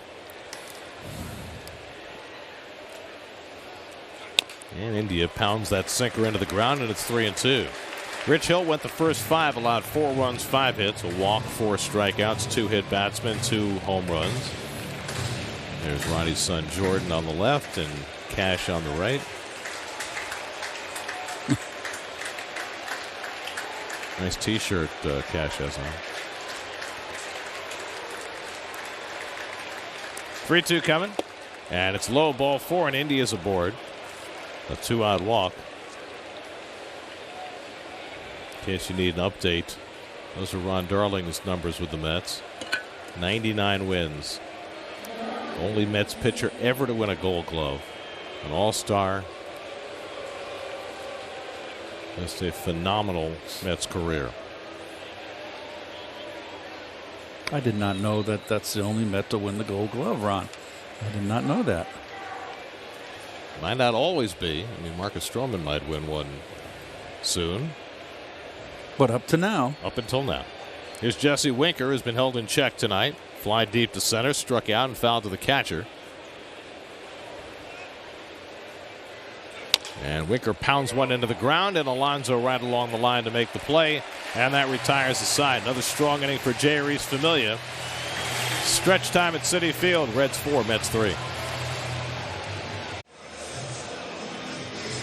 Get to Citi Field tomorrow when the Mets host the Reds. The first 15,000 fans will receive a code to claim a free 5-pack of digital Mets cards from Topps. Get to Mets.com/tickets. Wade Miley still out there as we go to the bottom of the 7th, working with a 1-run lead. Dom Smith leads off and fouls back the first pitch cutter, 0-1. Dom has walked and hit a comebacker 0 for 1. Mets were down 4-1 before Javi Baez delivered a 2-run homer in the 6th to get the Mets closer. Miley at 84 pitches through 6 innings plus went 6 1/3 against the Mets 11 days ago. And Dom pops one up into shallow left center. Easy for Winker. 1 out.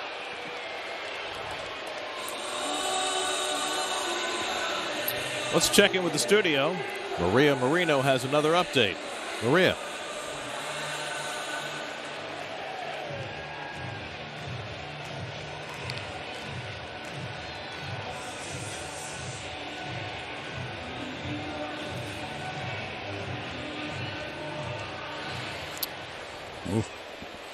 Those Braves wearing those old throwback uniforms that weren't my favorite. There's Kevin Pillar, reaches for a cutter and fouls it off. Meanwhile, the Phillies just tied up the Pirates 2-2 in the 8th. Bryce Harper with an RBI single to get that game even. Pillar's 0 for 2 tonight and jumps back from that cutter, 1-1. Brandon Drury, who's been red hot, is on deck. And then the pitcher spot for the Mets. Brad Brock, the former Met, is up in the bullpen for Cincinnati, with Miley working into the 7th. Miley's thrown as many as 114 pitches in a game this year. That came in his no-hitter against Cleveland. Seth Lugo up in the Mets bullpen. And Pilar takes the changeup down. It's 3-1. Here from Mets right-handed pitching prospect J.T. Ginn and how his pitching arsenal compares to Mets starter Marcus Stroman on the SNY Digital Series Mets Perspective presented by Verizon. Check it out now on SNY.TV. Pilar swings over a 3-1 changeup. So Miley not giving in. Went off speed on 3-1, and now he's run the count full. He works fast too, Miley. I like that. One of the faster workers in the major leagues. Sure his defenders appreciate it. Pilar lifts one down the right field line. Aquino gets there to make the catch. Almost overran it. Wasn't pretty. Off the grass and onto the dirt. It wasn't a pretty look, but he made the play. And this ball was fair. Now he had it all the way. Like how he has the black glove with the red stitching matching his uniform. It's lovely when the colors don't clash. I agree. So 2 out. Here's Drury, who doubled in the 3rd. He has 10 hits in his last 13 at bats. since his most recent call-up. Getting a rare start tonight. It's only his second start since his return and only his 12th as a Met. Up here with 2 out and nobody on with the Mets down a run. And thinking long ball. Aggressive game inside by Miley. Just made that one mistake to Javi Baez. But he's pitched inside to the right-hand hitters. And change up away, 2-1. Tomas Nido is out on deck to pinch hit. Mets have already used J.D. Davis as a pinch hitter, leaving Nido as the only right-handed bat left on the bench.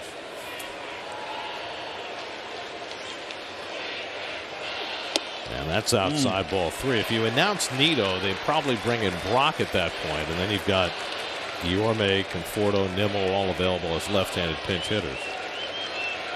So that might affect the way David Bell proceeds. I think they leave him in against Nido. 3-2 now to Drew. I'm just saying if they were to make the change, they would probably play into the Mets' hands, which means that Bell might not do it. Right. And then you got a pitcher out there that's throwing a pretty doggone good game. Well, he's had 3-1 counts to the last 2 hitters and threw 3-1 changeups to both of them. Now it's 3-2 to Drury. And he hits one on the ground right at Farmer.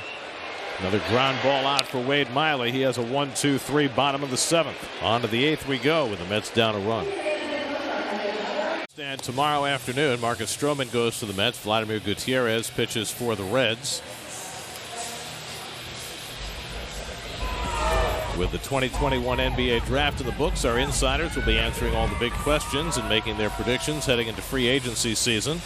On the Putback with Ian Begley free agency special.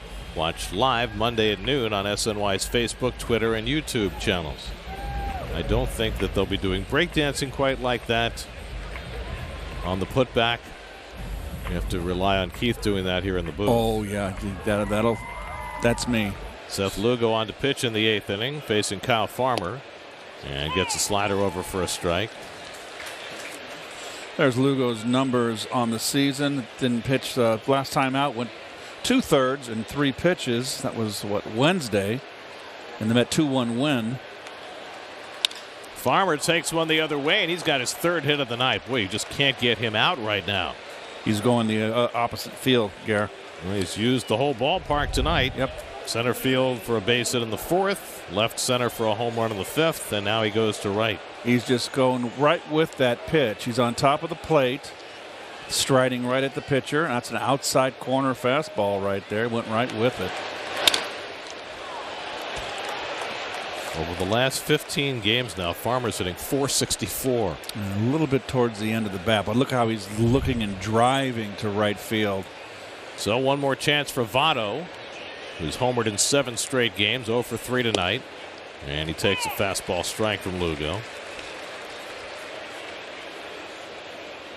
Votto 1 for 5 in his career against Seth.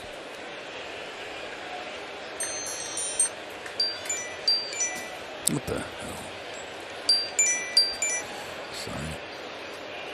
Everything okay over there, Keith? That is no. It's my daughter should know better. It's not Haji this time? No.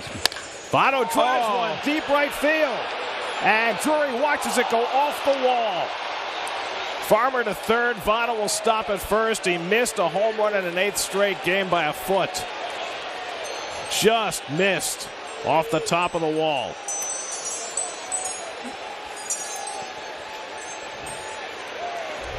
Oh my gosh. Fastball right in his wheelhouse. Just too much of a line drive. Oh, a matter of what? Less than a foot? Oh, wow. Well, 12 inches to history. Joey Votto that close to homering in an 8th straight game, which would have tied a major league record.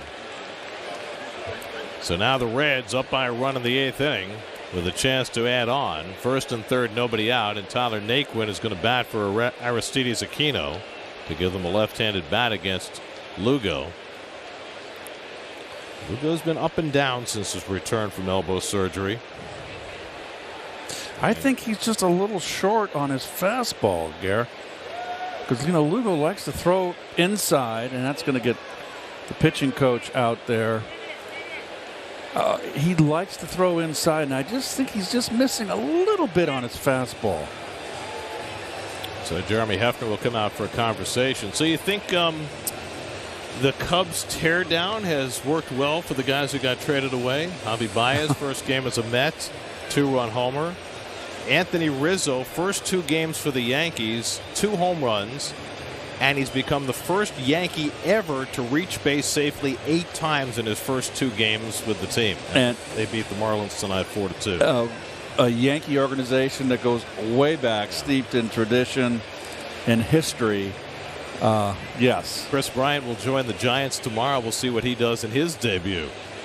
Giants hit 5 home runs without Bryant today to beat the Astros. Well, here's Naquin batting for Aquino, who went 0 for 2 in a walk. Naquin started last night, went 1 for 4. So some heavy lifting here for Lugo, trying to keep this a 1-run game with Farmer at third and Votto at first and nobody out.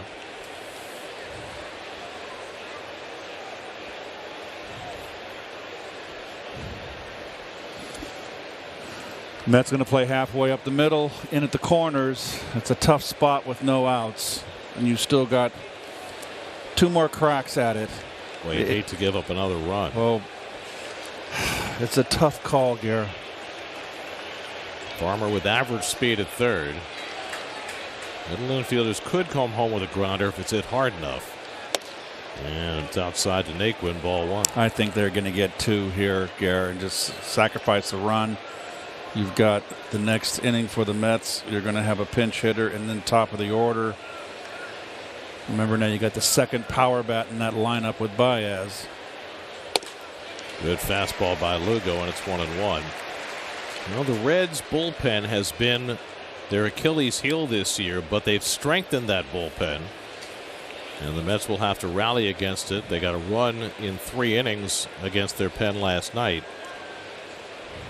Michael Lorenzen looked very impressive last night, is up in the bullpen. Swing and a miss, so Lugo coming with fastballs. Gets ahead on Naquin, 1-2. Well, that's the one thing I've always loved about Lugo, is that when he gets in trouble, he's not afraid to go to number 1. And again, that pitch upstairs. Well, he could really use a strikeout. Ahead on Naquin, 1-2. And he struck him out. Went further up the ladder to get Naquin for the first down of the inning.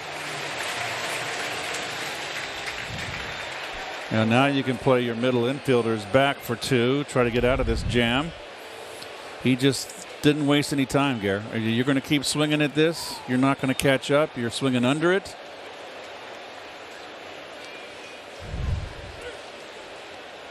So now it's Eugenio Suarez, who hit a 3-run homer against Rich Hill in the 4th inning to put the Reds in front, and they've been in front ever since.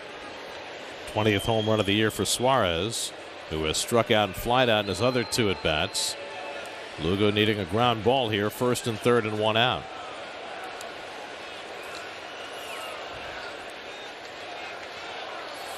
And Suarez bounces 1 foul, 0-1. Coming up after the post-game show, it's Geico Sports Night. Lots of news around baseball today.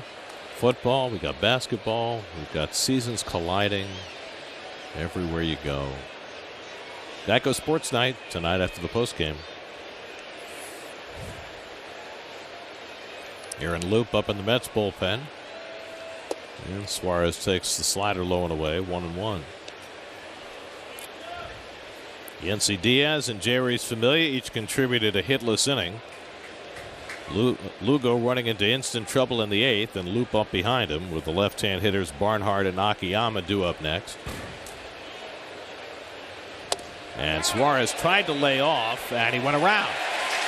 Big call there from James Hoy, the first base umpire, to put Lugo up in the count 1-2. He did.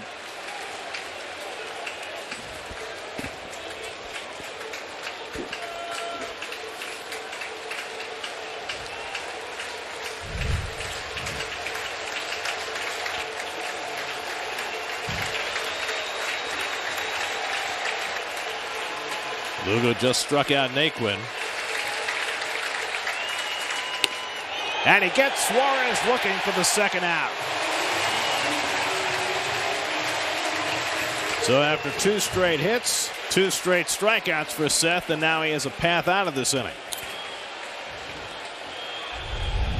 Close pitch. Did he get the corner? I think he got the call. And that's going to be the last pitch he throws, because Aaron Loop is going to come in to face Tucker Barnhart. We'll see if David Bell responds with his right-hand hitting catcher Tyler Stevenson. Lugo out, Loop in.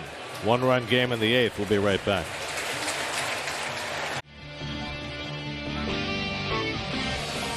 New York Mets baseball on SNY is brought to you by the State Farm agent of the game, Floor Cawley of Richmond Hill, New York. Contact Floor at floorcawley.com. By your tri-state area Land Rover retailers. And by the New York Lottery. Enter the New York Lottery's bullpen jackpot promotion at sny.tv/New York Lottery.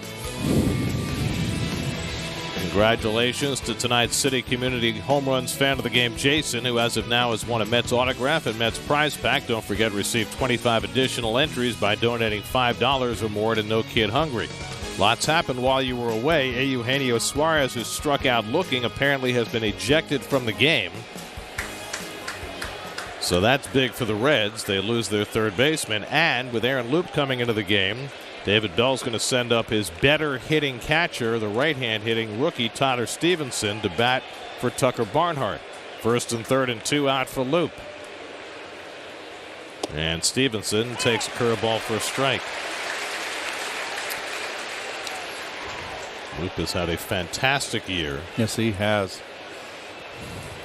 Last work Thursday afternoon, a 1-2-3 inning against the Braves. Stevenson had a pinch hit double last night, and that fastball misses inside, a ball and a strike. Loop doesn't walk anybody. You saw the 7 walks over those 30-plus innings.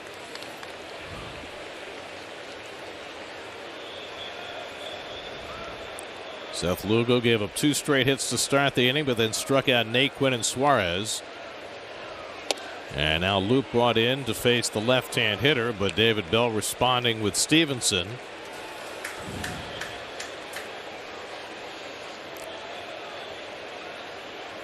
You have to believe that Luis Rojas knew that when he brought Loop into the game, that he would see Stevenson. Off the end of the bat, foul on the changeup, and it's 2-2. A little bit of a dilemma for Reds manager with the ejection of Suarez. Well, they'll probably just put Mike Freeman in at third base. But if you pitch, or say you lose Stevenson, you got Yakayama, left-hand hitter in the on-deck circle. You're going to run out of bench.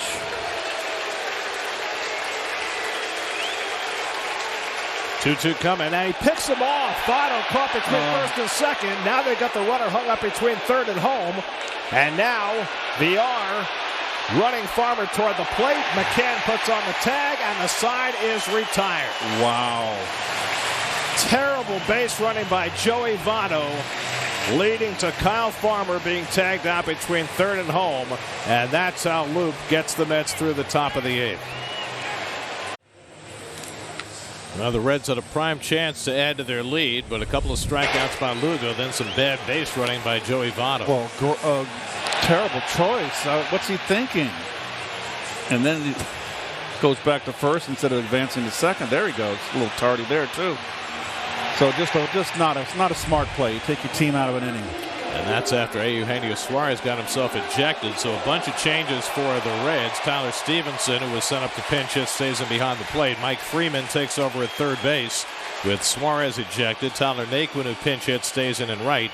And Michael Lorenzen, who made his return from the injured list last night and looked fantastic in a 1-2-3-7, comes right back out to pitch tonight. That's a little surprising. Only his 3rd appearance of the year. Yeah, he did quick work last night. 8 pitches. Michael Conforto will be the pinch hitter, leading off in the bottom of the 8th. And he takes a strike from Lorenzen. Lorenzen was out for the first 3 months of the year with a shoulder problem. Came back, played 1 game, hurt his hamstring, went back on the injured list, and returned last night. Conforto 0 for 4 in the series opener. And he takes a changeup low from Lorenzen, a ball and a strike. Wade Miley went 7, allowed 3 runs, 4 hits, 3 walks, 2 strikeouts, 1 home run. 97 pitches for Miley, and now Lorenzen trying to protect the lead for him. And a good changeup by Lorenzen, 1-2. Well, the Reds bullpen has been a concern this year, but they've been doing better, and they've also made some deals to shore it up. They brought in Justin Wilson and Luis Cessa from the Yankees, Michael Gibbons, who we saw last night from the Rockies, hoping that that will give them the boost that they need. And Conforto takes a changeup just outside, and it's 2-2. Jonathan Villar on deck, and then Pete Alonso for the Mets in the 8th.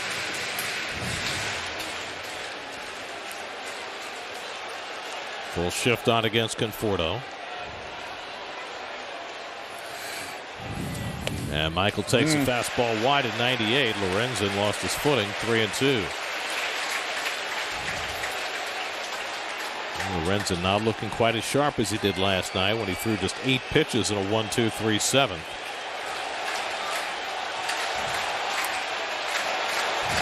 Three-two coming. And Conforto, it's a tapper past the mound. Easy play for Farmer. And he throws out Conforto, 1 away. And Michael increasingly has been hearing it from the crowd as his sub-200 woes continue.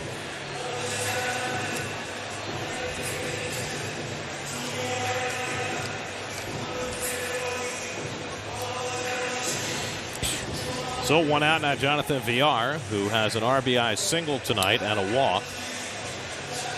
But a very big play in the 6th inning when Wade Miley picked him off second base. There have been a lot of turning point plays in this game on both sides. Dom Smith made a great catch in left field on a ball hit by Miley that would have produced 2 runs. Villar got picked off second base shortly before Baez's home run that got the Mets within a run, and then the Votto base running play in the top of the 8th. Villar takes a fastball wide from Lorenzen, a ball and a strike.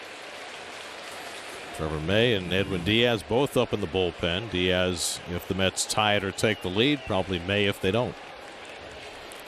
Tampa Bay beat Boston tonight 9-5. That puts the Rays in first place in the AL East. Outside 2-1.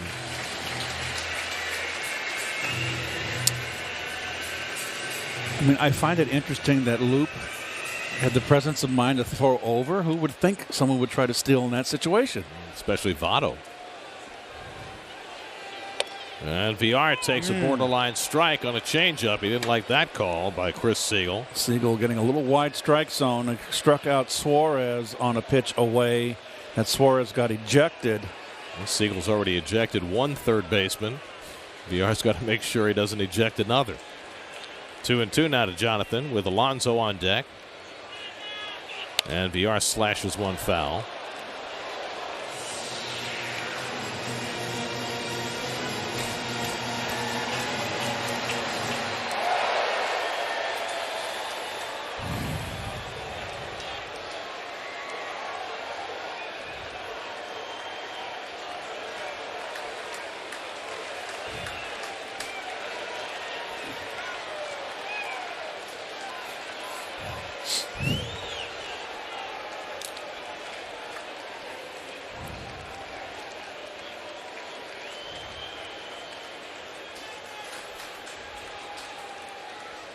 Two to Villar. Stopped on the ground down to third. Freeman with his first chance. And Votto did well to stay on the bag on a confusing throw by Freeman, and there are 2 out. Nope. Got a little up hop. Easy little throw. Just kind of. Oh boy, oh boy, oh Barely boy. held on to that. Wow, it was a snow cone. Whoa. He got it, and he kept his foot on the bag, but that was almost a disaster for the Reds. Remember that Suarez was ejected. That's why Freeman's playing third base. He threw him a changeup. So now 2 out and nobody on for Alonso, who had a base hit and scored a run in the 6th.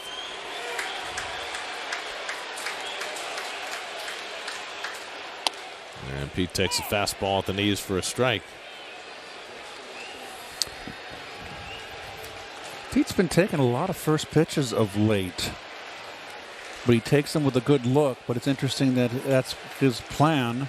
He's got an idea. He always has an idea of what he's doing up there. He was swinging first pitch so often earlier in the year with mixed results. And that fastball below the knees, and it's 1-1.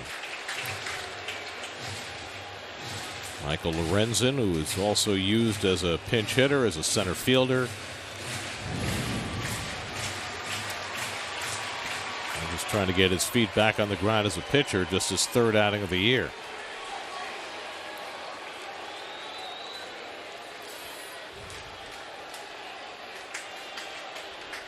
Alonso has a base hit in his only career at bat against Lorenzen.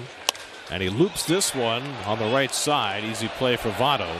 And that retires the side. So Lorenzen comes in for the second straight night and sets the Mets down 1-2-3. 4-3 Reds going to the ninth.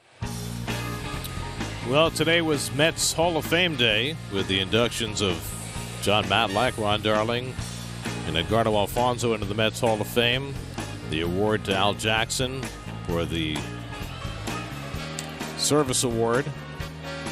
And there's a look inside the Hall of Fame and some of the memorabilia on hand. Always worth a visit when you come to Citi Field. Right in the lobby off the Jackie Robinson Rotunda, and there are the new plaques. All right, Ronnie. Plaque. Very nice. It's a pillar. One of the pillars. Not Pilar, but one of the pillars of the Mets rotation. What a nice smile.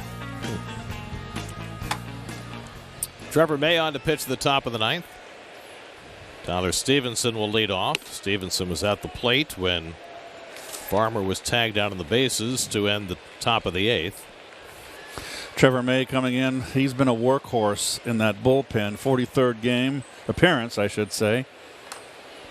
Last worked Wednesday night for an inning. 1-2-3 with a couple of strikeouts. And he gets the slider over for a strike.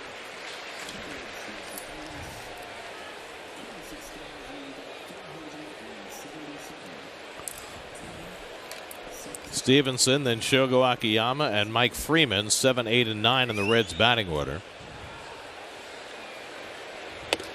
And the fastball outside, 2-1. Well, Amir Garrett has been the Cincinnati closer. He threw 26 pitches in a shaky ninth inning yesterday in a non-save situation. And it is not Garrett up in the Reds bullpen. It's Heath Hembree. Hembree has 8 saves, Garrett, and 9 attempts. So they've used a bunch of people, but Garrett's been the guy for the most part lately, and Hembree looks like he'll get the call tonight. Mets will have 3, 4, and 5 in their order coming up: McNeil, Baez, and McCann. And that means, since Garrett's not coming in, no confrontation with Baez.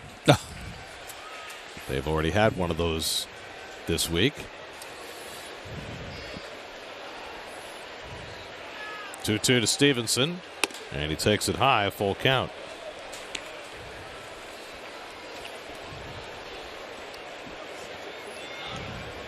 There's Heath Hembree.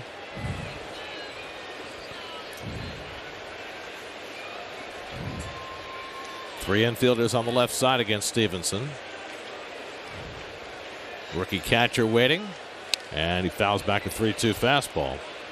Rich Hill started, went 5 innings, allowed 4 runs and 5 hits. Mets bullpen is not allowed a run over 3 innings. Yency Diaz for an inning, Jay Reese Familia for an inning, Seth Lugo for 2/3, and Aaron Loop for 1/3 without retiring a batter. They've been solid all year. They've kept the Mets around in this game. That's too high, ball 4. And so May walks the leadoff hitter in the ninth. McNeil, Baez, and McCann due up for the Mets in the bottom of the ninth. Well, the Reds had a golden opportunity the last inning to really score a couple runs, and came away empty. Now Akiyama, who has had an infield hit and double to left center, 2 for 3 tonight. BR in on the grass just in case he's thinking about bunting. But he's set to swing, and he takes a fastball for a strike. Mike Freeman is hitting ninth in the order. He's on deck. The pitcher Lorenzen was hit in the 6th hole. Not sure Lorenzen isn't a better hitter than Freeman. But I think after his hamstring injury, they may not want Lorenzen swinging the bat right now. 1-1 to Akiyama. So it's Freeman hitting ninth.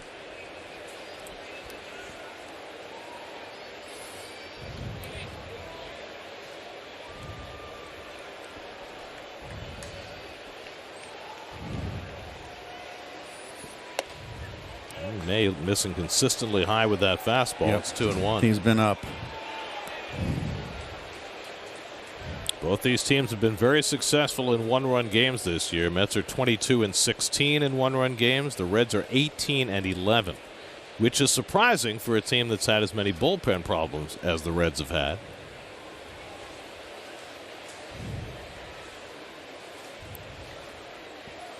Akiyama fouls back the fastball, and it's 2-2. Shogo Akiyama, 33 years old, 9 years with the Cebu Lions. Now in his 2nd year with the Reds.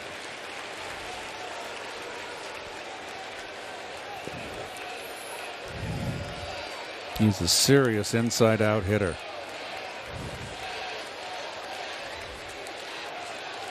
Two from May, and Akiyama goes down on the inside fastball, and that's the first out. This is not a strike, up and in. Akiyama is just, he's got 2 hits today, but he's just really having a devil of a time. Final game of this series tomorrow afternoon. Marcus Stroman goes for the Mets. Coverage begins at 12:30 tomorrow on SNY. Last time Stroman faced the Reds, he pitched as important a game as the Mets have had all year. That was the last game in Cincinnati when he shut the Reds out on 1 hit for 8 innings.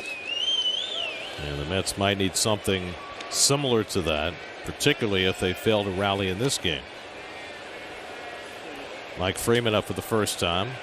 Well, the Pirates beating the Phillies again. Boy, the Mets are getting help from everybody. Yes, they are. A fielder's choice grounder by Jacob Stallings in the bottom of the 9th, bringing in the game-winning run. Good changeup by May. Get even on Freeman, 1-1. So the Phillies lose to the Pirates for the 2nd straight day. So the Mets will be no worse than 3.5 in front of the Phils at the end of the night. The Braves have gone in front of the Brewers 3-1 in the 7th. And they have got the bases loaded with 1 out, according to the scoreboard. The Braves do. Dansby Swanson a home run. May goes upstairs with the fastball to get ahead on Freeman, 1-2. Freeman hitting just .196, no home runs. He's in this game because Eugenio Suarez was ejected after arguing a call 3rd strike in the 8th.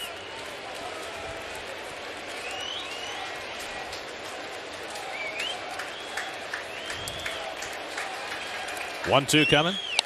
And he fouls away the fastball from May. Jonathan India, the on-deck batter.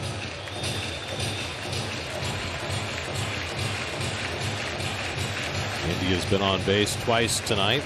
Seems like he's on base at least twice every night. Hit 2 home runs in last night's game.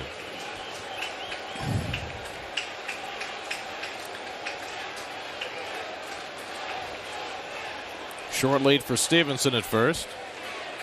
1-2 from May to Freeman. And he struck him out. High heat from Trevor May. And he's got back-to-back strikeouts. 2 down.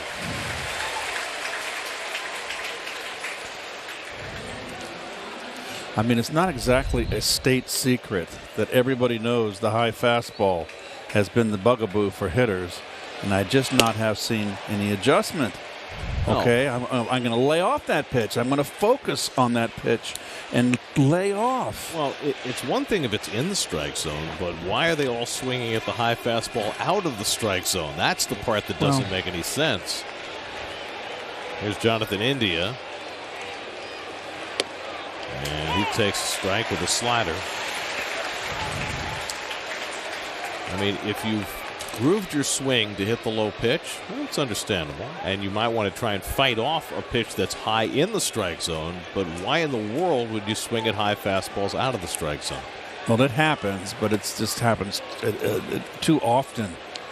I mean, my theory is because it's the pitch you see best, right? Right. A lot of guys. It's in your eyes. A lot of guys were their eyes light up with that pitch upstairs. Heath Hembry ready to go in the bullpen for the bottom of the ninth. May trying to put up a 0 and keep this a 1-run game. Facing a tough batter in India. And that slider drops in for a strike. And it's 1-2. India thought that ball was up. Could have been.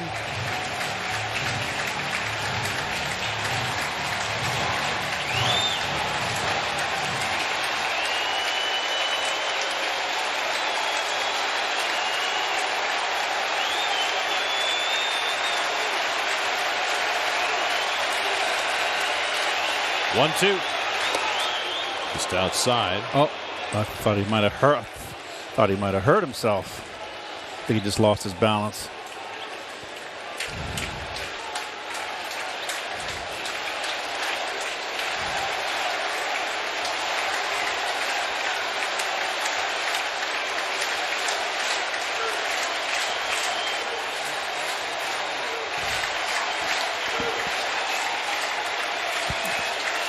Two and two to India.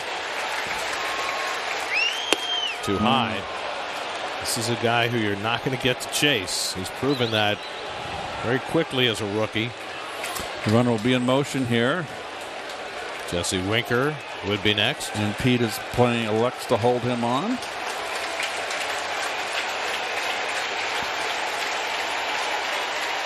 Stevenson gets set to run.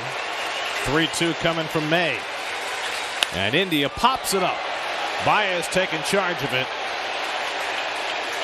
And backpedaling, but stays with it to retire the side. An adventurous pop-up. Baez stays with it. He'll be the second man up for the Mets in the bottom of the ninth. Baez in his Mets debut has already homered. Mets are down by 1. Get today's New York sports here.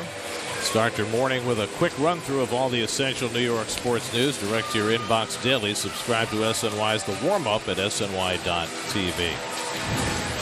Heath Hembry, former Red Sox right-hander, who pitched briefly for the Phillies last year, will try and close it tonight for the Reds. Well, he's got 8 saves on the year. As you can see, only blown 1 save opportunity. Got the 9 home runs he's given up in 37 innings. That's a lot of home runs. Oh boy, you got that right. Show comes up after the game. WB Mason post-game live.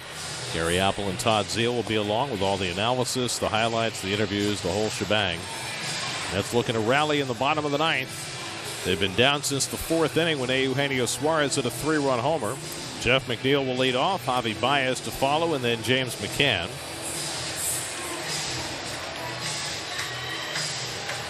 Baez has already made an impact. A 2-run homer in the 6th in his last at bat.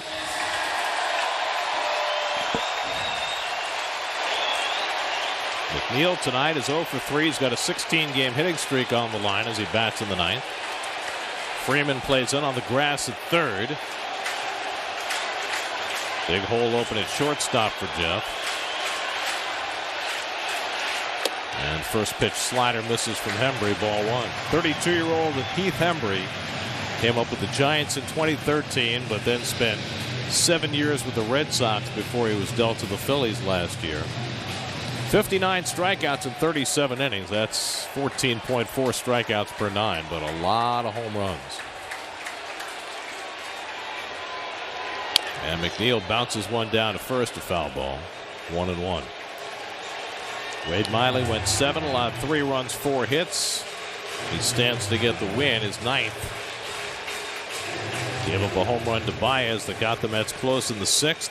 But Michael Lorenzen set the Mets down 1-2-3 in the 8th. And now Hembry trying to close it as Baez gets ready for a 9th inning at bat.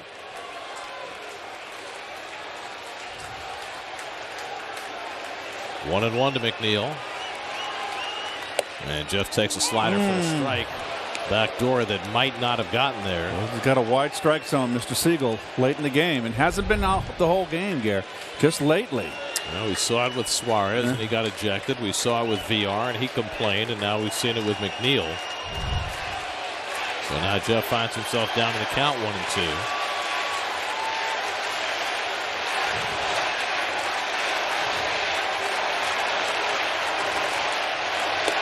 And the fastball away at 96, 2-2.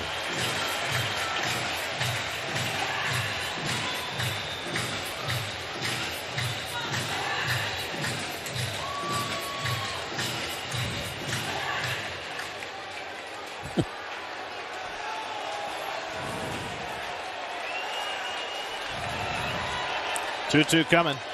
Outside, he missed badly, and now it's 3-2. Wow. Remember, he's walked 14 batters in 37 innings. Lively Saturday night crowd of over 26,000. That's began the day inducting members into their Hall of Fame. The 2021 team trying to finish this game with some fame of their own. And McNeil got a slider in on him and yanked it foul. Probably swung at ball 4. Although the way Siegel's been calling strikes lately, I don't think he would have called that one a strike. Probably need to protect a little extra. But you got to protect the plate here.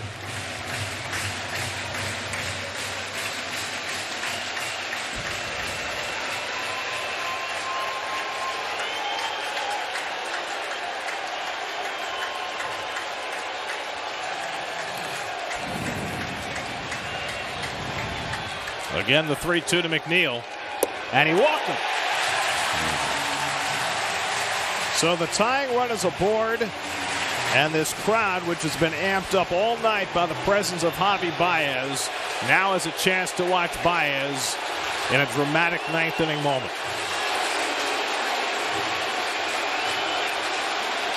Three-two slider. Luis Guillorme is going to run for McNeil, who's had the bad leg. Baez hit a 2-run homer in the 6th. He became the 30th different Met to homer in his Mets debut. Only one Met has ever hit 2 home runs in his debut. That was Bobby Bonilla in 1992 in St. Louis.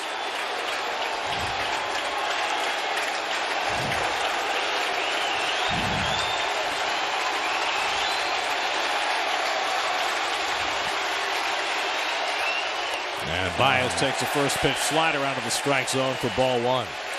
Baez and Hembree faced each other on Thursday when the Reds and Cubs played, and Baez grounded out. He's 0 for 4 against Hembree all this season. Well, Hembree's got to settle down here.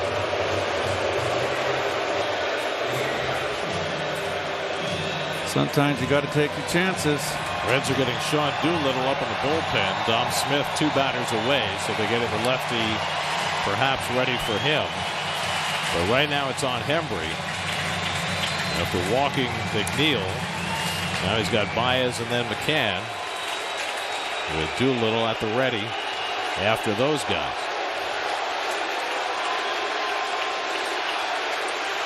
Want to know to Baez. And Javi takes a slider off the plate. So for Baez, who is used to swinging early and often, he's shown good patience here, spitting on a couple of sliders, and now he's worked his way to 2-0.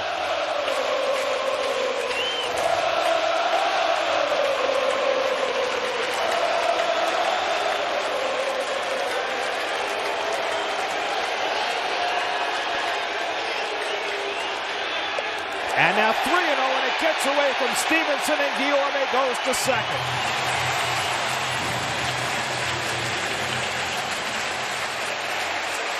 A wild pitch puts the tying run in scoring position with nobody out. Well, didn't get the backhand there. No movement from Stevenson, but Hembree is just... Green light, 3-0? Yes, absolutely. Try to take a game-winning swing. Absolutely give him the green light. He's coming here red hot from Chicago. 2-run homer his last time up. Tying run at second with nobody out. 3-0.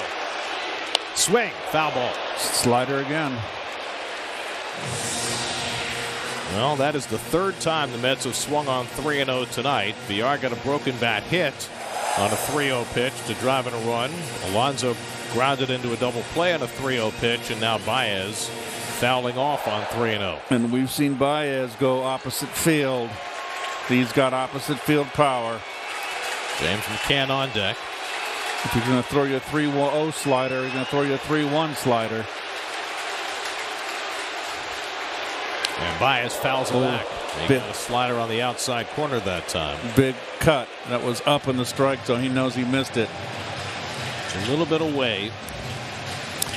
Flat slider, not much. Just kind of there in the belt, just under it, right on it.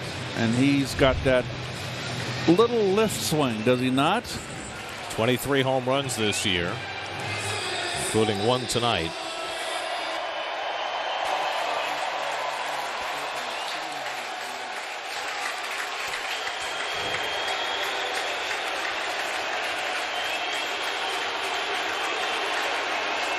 Three-two coming from Hembry to Baez. And Javi foul tips it for strike three. Whoa. Another slider on 3-2.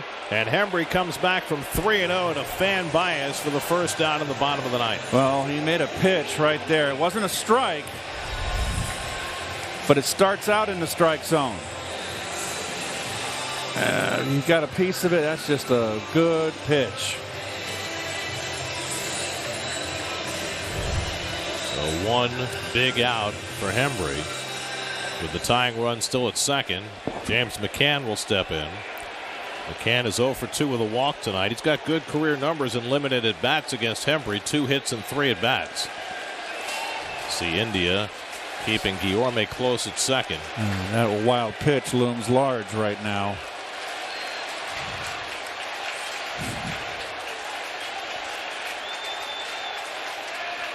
McCann likes to go to right in these RBI situations. Naquin's got a great arm in right.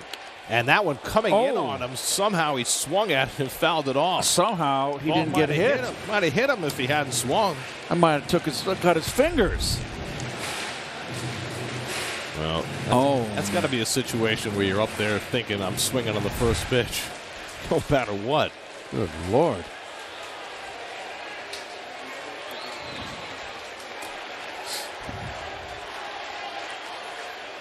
It's lucky he didn't get his fingers. Tom Smith on deck. They've got the lefty Doolittle getting ready in the bullpen. And Naquin chases a slider, and now it's 0-2. That's the slider that got Baez, struck him out. So McCann down in the count 0-2. The first pitch, I think, really discombobulated him. So Hembry, who fought from 3-0 down to strike out Baez, now gets ahead on McCann 0-2.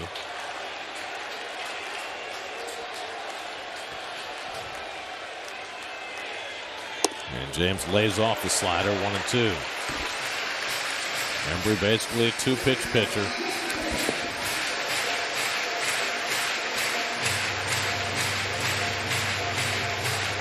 Edwin Diaz getting ready in case the Mets tie this game. He sent it to the 10th.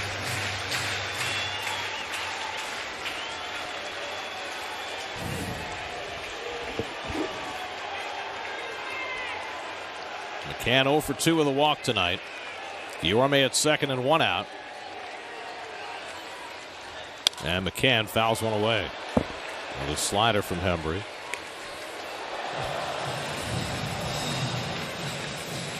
He's loving his slider, Gary.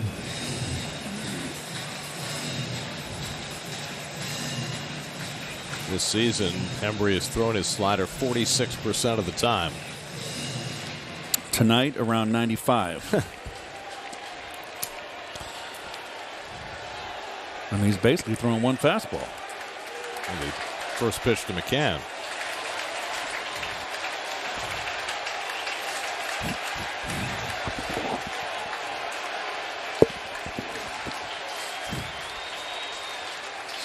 Again, the 1-2.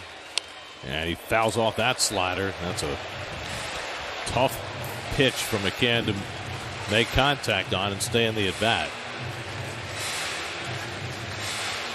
Mets have been fighting uphill since the third inning.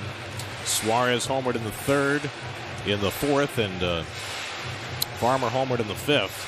Mets have been fighting uphill ever since. Well, I just got to believe that with a 1-2 count and all these sliders, that a fastball in, it just to keep him honest, he'd miss in if you want to go back to the slider. I mean, McCann has just gotten fouled off a couple nasty pitches away.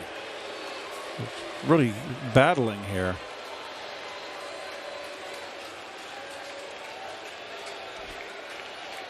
$18 pitches, 15 sliders for Hembree so far.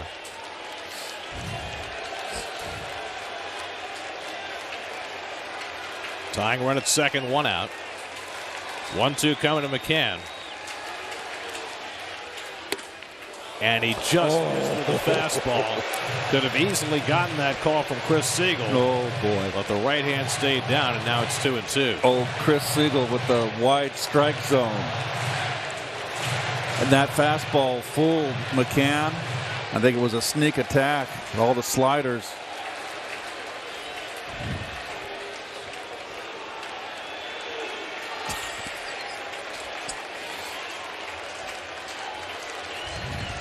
This will be the 7th pitch from Hembree to McCann. And James goes down swinging on the slider, and that's the second out. And now you got a decision to make here. Do you want to bring in a left-hander to face Dom? Doolittle has closed before, and Dom, yep, but he's going to make the move. Dom has a higher average against lefties than he does against righties. Hembree, after the walk to McNeil, the only left-hand batter he's faced, he struck out the 2 right-hand batters, Baez and McCann. And now David Bell is going to go to the former National Sean Doolittle to try and get the final out of this game. 4-3 Reds in the ninth. We'll be right back.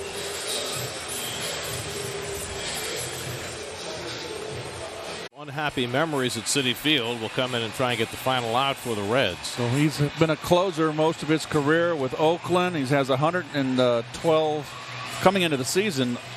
Well, actually 118 saves on his career up to date there. And Mets have had their way with him, particularly with Washington. But he was always overused in Washington. Well, you see the numbers for Dom Smith. He's hitting 100 points higher against lefties than he is against righties. His OPS is nearly 200 points higher. But David Bell bringing in the lefty to face Dom in this spot where a base hit could tie the game.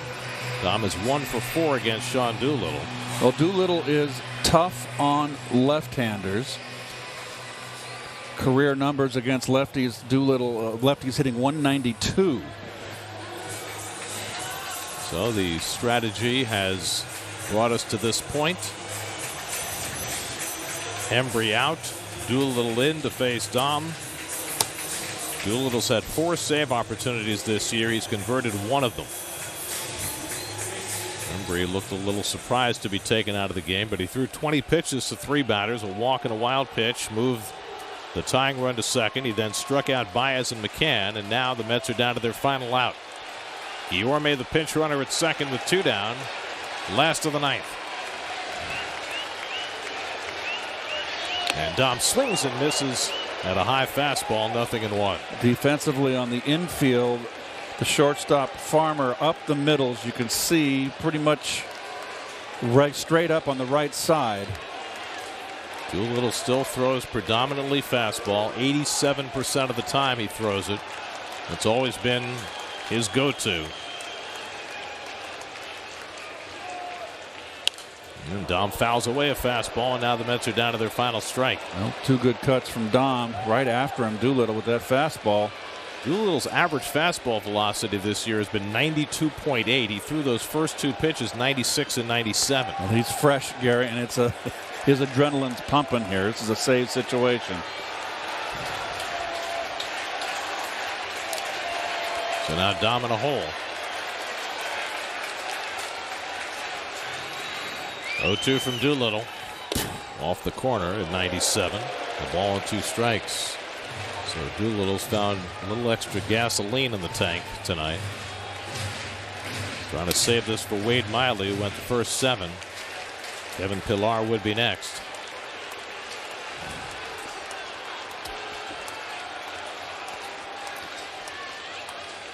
One-two coming to Smith. And Dom fouls back the high heat. 98 that time from Doolittle.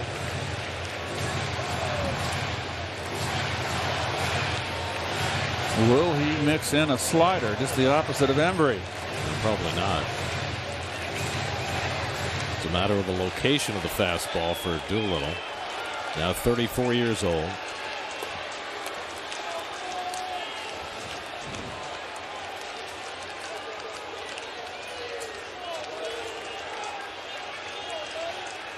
One-two coming. And Dom fouls off that fastball. 5 straight fastballs. Mets have had just 4 hits tonight. They had 2 runs and 8 hits last night. Trying to fight their way off the precipice.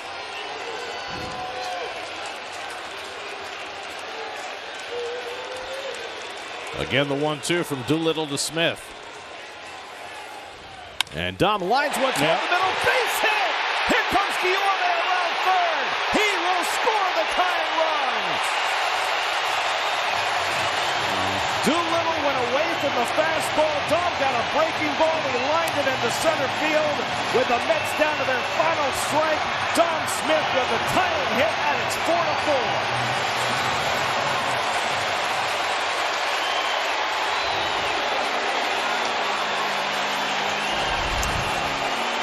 Didn't get it away. I like the pitch. It's on the outside corner. Good hitting by Dom. He stayed back, let go with one hand. This is what he's been doing all year against lefties, and he comes through again. Now Pillar with the winning run at first base. Oh, clutch out Dom. And Guillorme gets that nice lead. He's going to score easily.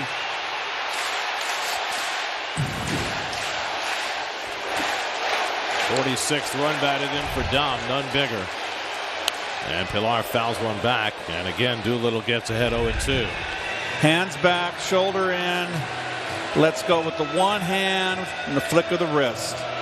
That's just good 2-strike hitting. And that's got Doolittle second guessing himself. He went away from his number 1, something he rarely does.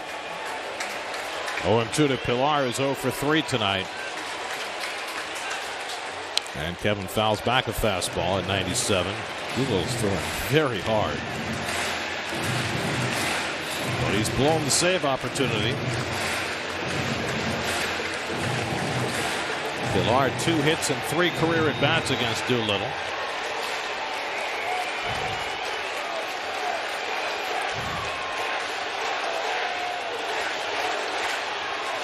Oh, 2 coming. And Pillar takes strike 3 called, and we are going to extra innings. Dom Smith with a 2-out RBI single in the bottom of the 9th gets the Mets even. And Edwin Diaz will come in for the 10th. Mets and Reds tied at 4. Well, Sean Doolittle, suffering the blown save, gave up the 2-out, 2-strike hit to Dom Smith after being asked to get 1 out for a save. Didn't work out for him. And that sends this game to the 10th inning. It was 1-2. I think he wanted to get that Nito behind the plate. He'll come in and bat 9th in a double switch. So if the game goes 11, the Mets will be asking 2 innings out of Edwin Diaz. Luis Guillorme, who pinch ran and scored the tying run, stays in at second base. He ran for McNeil. So the pitcher hits 5th for the Mets. Nito bats 9th. So the free runner for the Reds will be Jonathan India, who made the last out in the 9th, so that gives them good speed at second base. And Jesse Winker, who had a game-tying hit against Diaz in Cincinnati in the first game of that series last week, will be the first man to face Diaz. Winker's gone 0 for 4 tonight, 1 for 9 in the series. But he has 2 hits in 2 career at-bats, including a game-winning home run last year and a game-tying hit this year against Diaz. And he takes the first slider high for ball 1. Edwin last pitched against the Braves on Wednesday. That's when he got saved by that wonderful throw from right field by Michael Conforto to throw out Abraham Almonte at the plate and save Diaz, a blown save.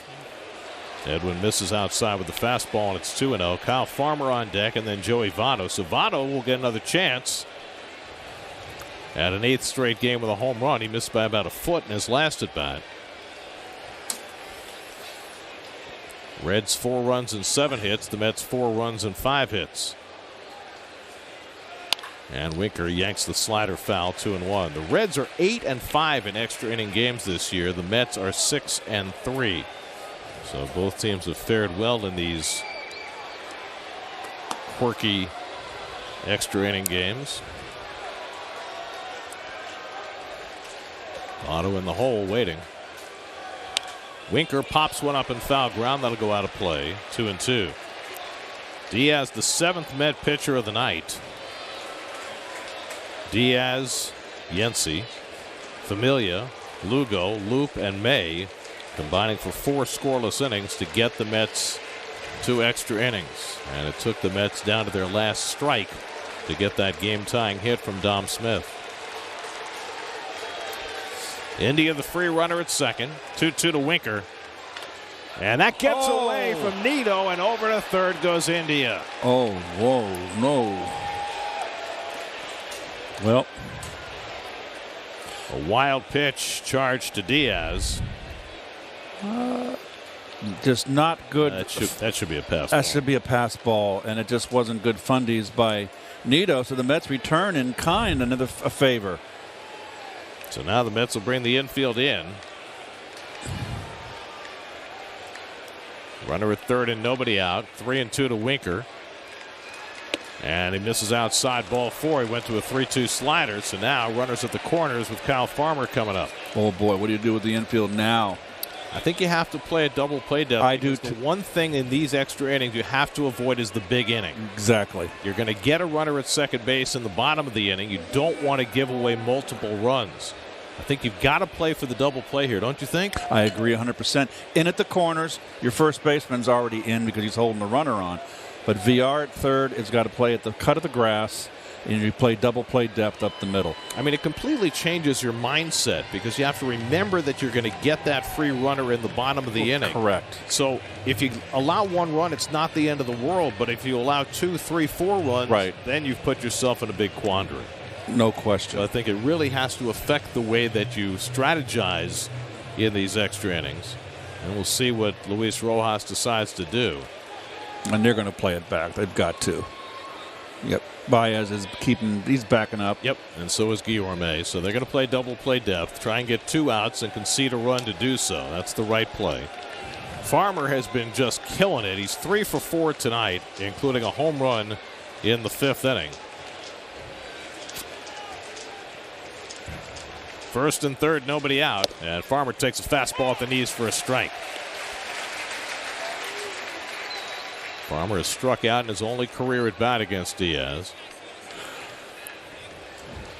India at third, Winker at first. Both run well. What's the holdup here? They're moving Guillorme a little closer to second base. A little more of a pull shift for him. And Farmer taking his time to get back in the box. He can get back in the box.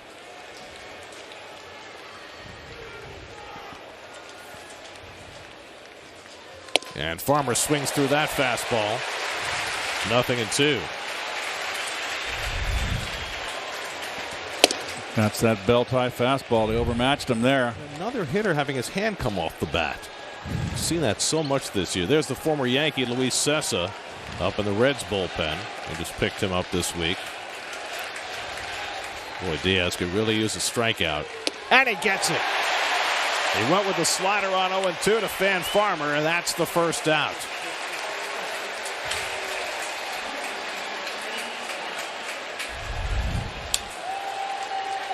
Slider on the outside corner, pulled off. So now Votto. Votto today is 1 for 4. He hit one about a foot from the top of the wall in right field in the 8th that went for a single. bidding for an 8th straight game with a home run. And then he made a base running mistake that cost the Reds a chance to score in the 8th. India, the free runner at third. Winker, who walked, is at first, 1 out. And Votto takes a strike at 100 miles an hour. Votto 0 for 1 in his career against Diaz.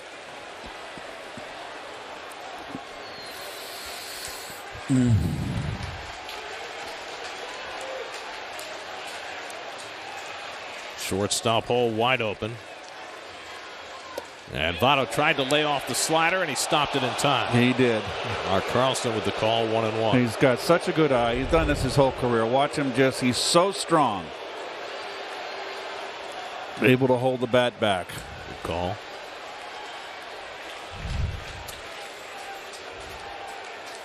Big pitch right here. And Votto tops the slider foul, and now it's 1-2. Tyler Naquin, another left-hand hitter on deck.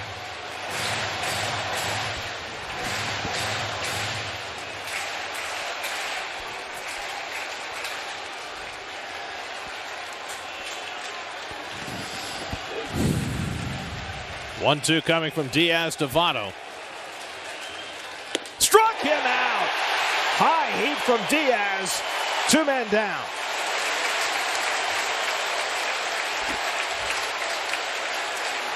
Some serious pitching by Edwin Diaz. First and third and nobody out. He got Farmer on a slider. He got Votto on a high fastball. And now he's 2/3 of the way home with Tyler Naquin coming up. First pitch to Votto that he took all the way. The fastball was right in the wheelhouse, and he never got a pitch to hit after that. Naquin came up with first and third and nobody out in the 8th inning, and Seth Lugo struck him out. Now he comes up with first and third and 2 out in the 10th. Remember, he struck out on 3 pitches to Seth, all fastballs up in the letters, above the letters. First and third and 2 out. And he had no chance on that fastball. 0-1 to Naquin. Reds have the pitcher spot due up next. They have 1 player left on their bench. That's Max Schrock. And Schrock has come out on deck to pinch hit if Naquin keeps the inning going. He looked bad on that first pitch. He lifts this one down the left field line, slicing away and foul. And now it's 0-2 to Tyler Naquin.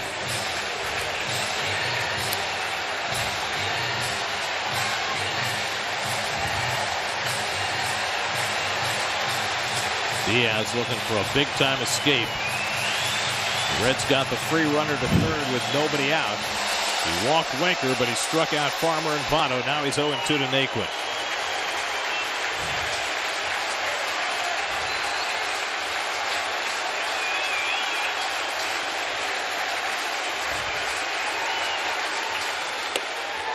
Just missed. 100 off the black. 1-2.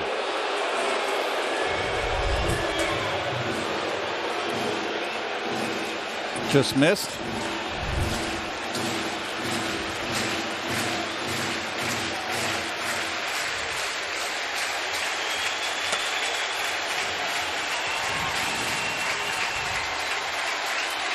One-two coming.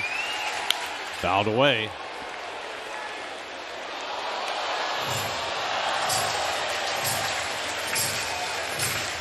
Naquin trying to get it started a little earlier against these 100-mile-an-hour fastballs.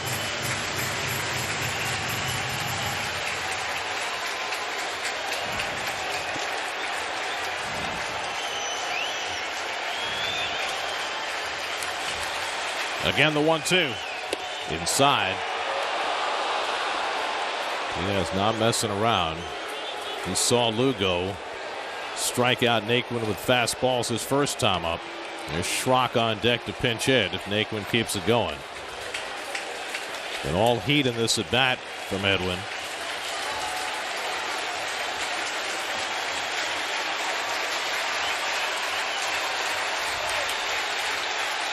Two-two to Naquin. Line center field, but right at Pilar, side retired. A great escape for Edwin Diaz. The Reds had the free runner at third and nobody out, and Diaz finds his way out of it. And now the Mets will get the free runner in the bottom of the 10th. If they can get him home, they can win it. SNY is brought to you by Audi. Visit your Tri-State Audi dealer and experience the fully electric Audi e-tron today. By Duncan, the Tri-State runs on Duncan. By Empire City Casino, Manhattan's closest casino. Come play. By Lexus, experience amazing. And by Geico, switch today and see all the ways you could save. Former Yankee Luis Sessa is on to pitch the bottom of the 10th. Just acquired this week from the Yankees. Another one of the moves that the Reds made to bolster their bullpen, which has been their Achilles heel.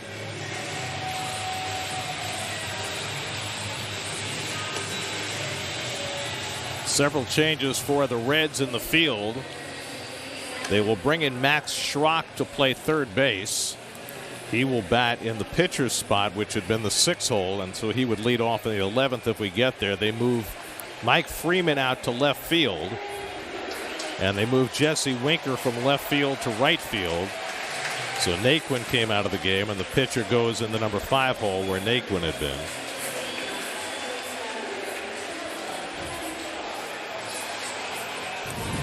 Kevin Pillar is the free runner at second. Brandon Drury will get the first crack at driving him in with the winning run. Drury is 1 for 3 tonight. 10 hits in his last 14 at bats.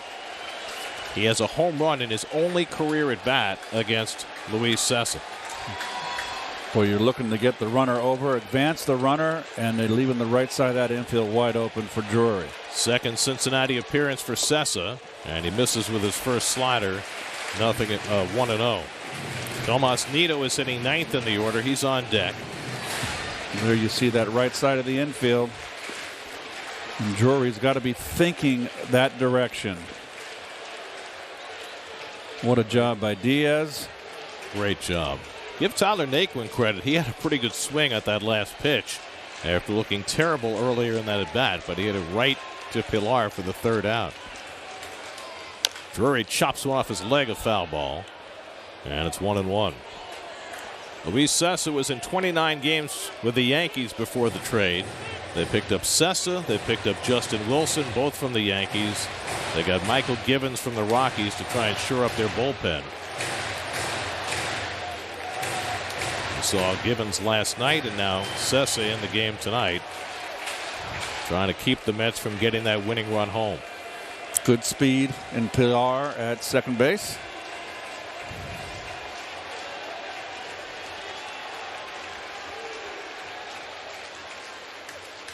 And Drury takes a fastball for a strike. Luis Sessa started out in the Mets organization. He was part of the trade that brought Yoenis Cespedes to the Mets. He and Michael Fulmer went to the Tigers in that deal. Spent 6 years in the Mets organization before the trade.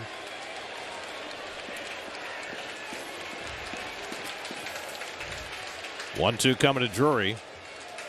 And he pokes one the other way. Base hit. Pilar to third. He's being waved around. Winker with the throw to the plate. Pilar scores and the Mets win it. Brandon Drury with a walk-off hit. And the Mets win it in 10, 5-4.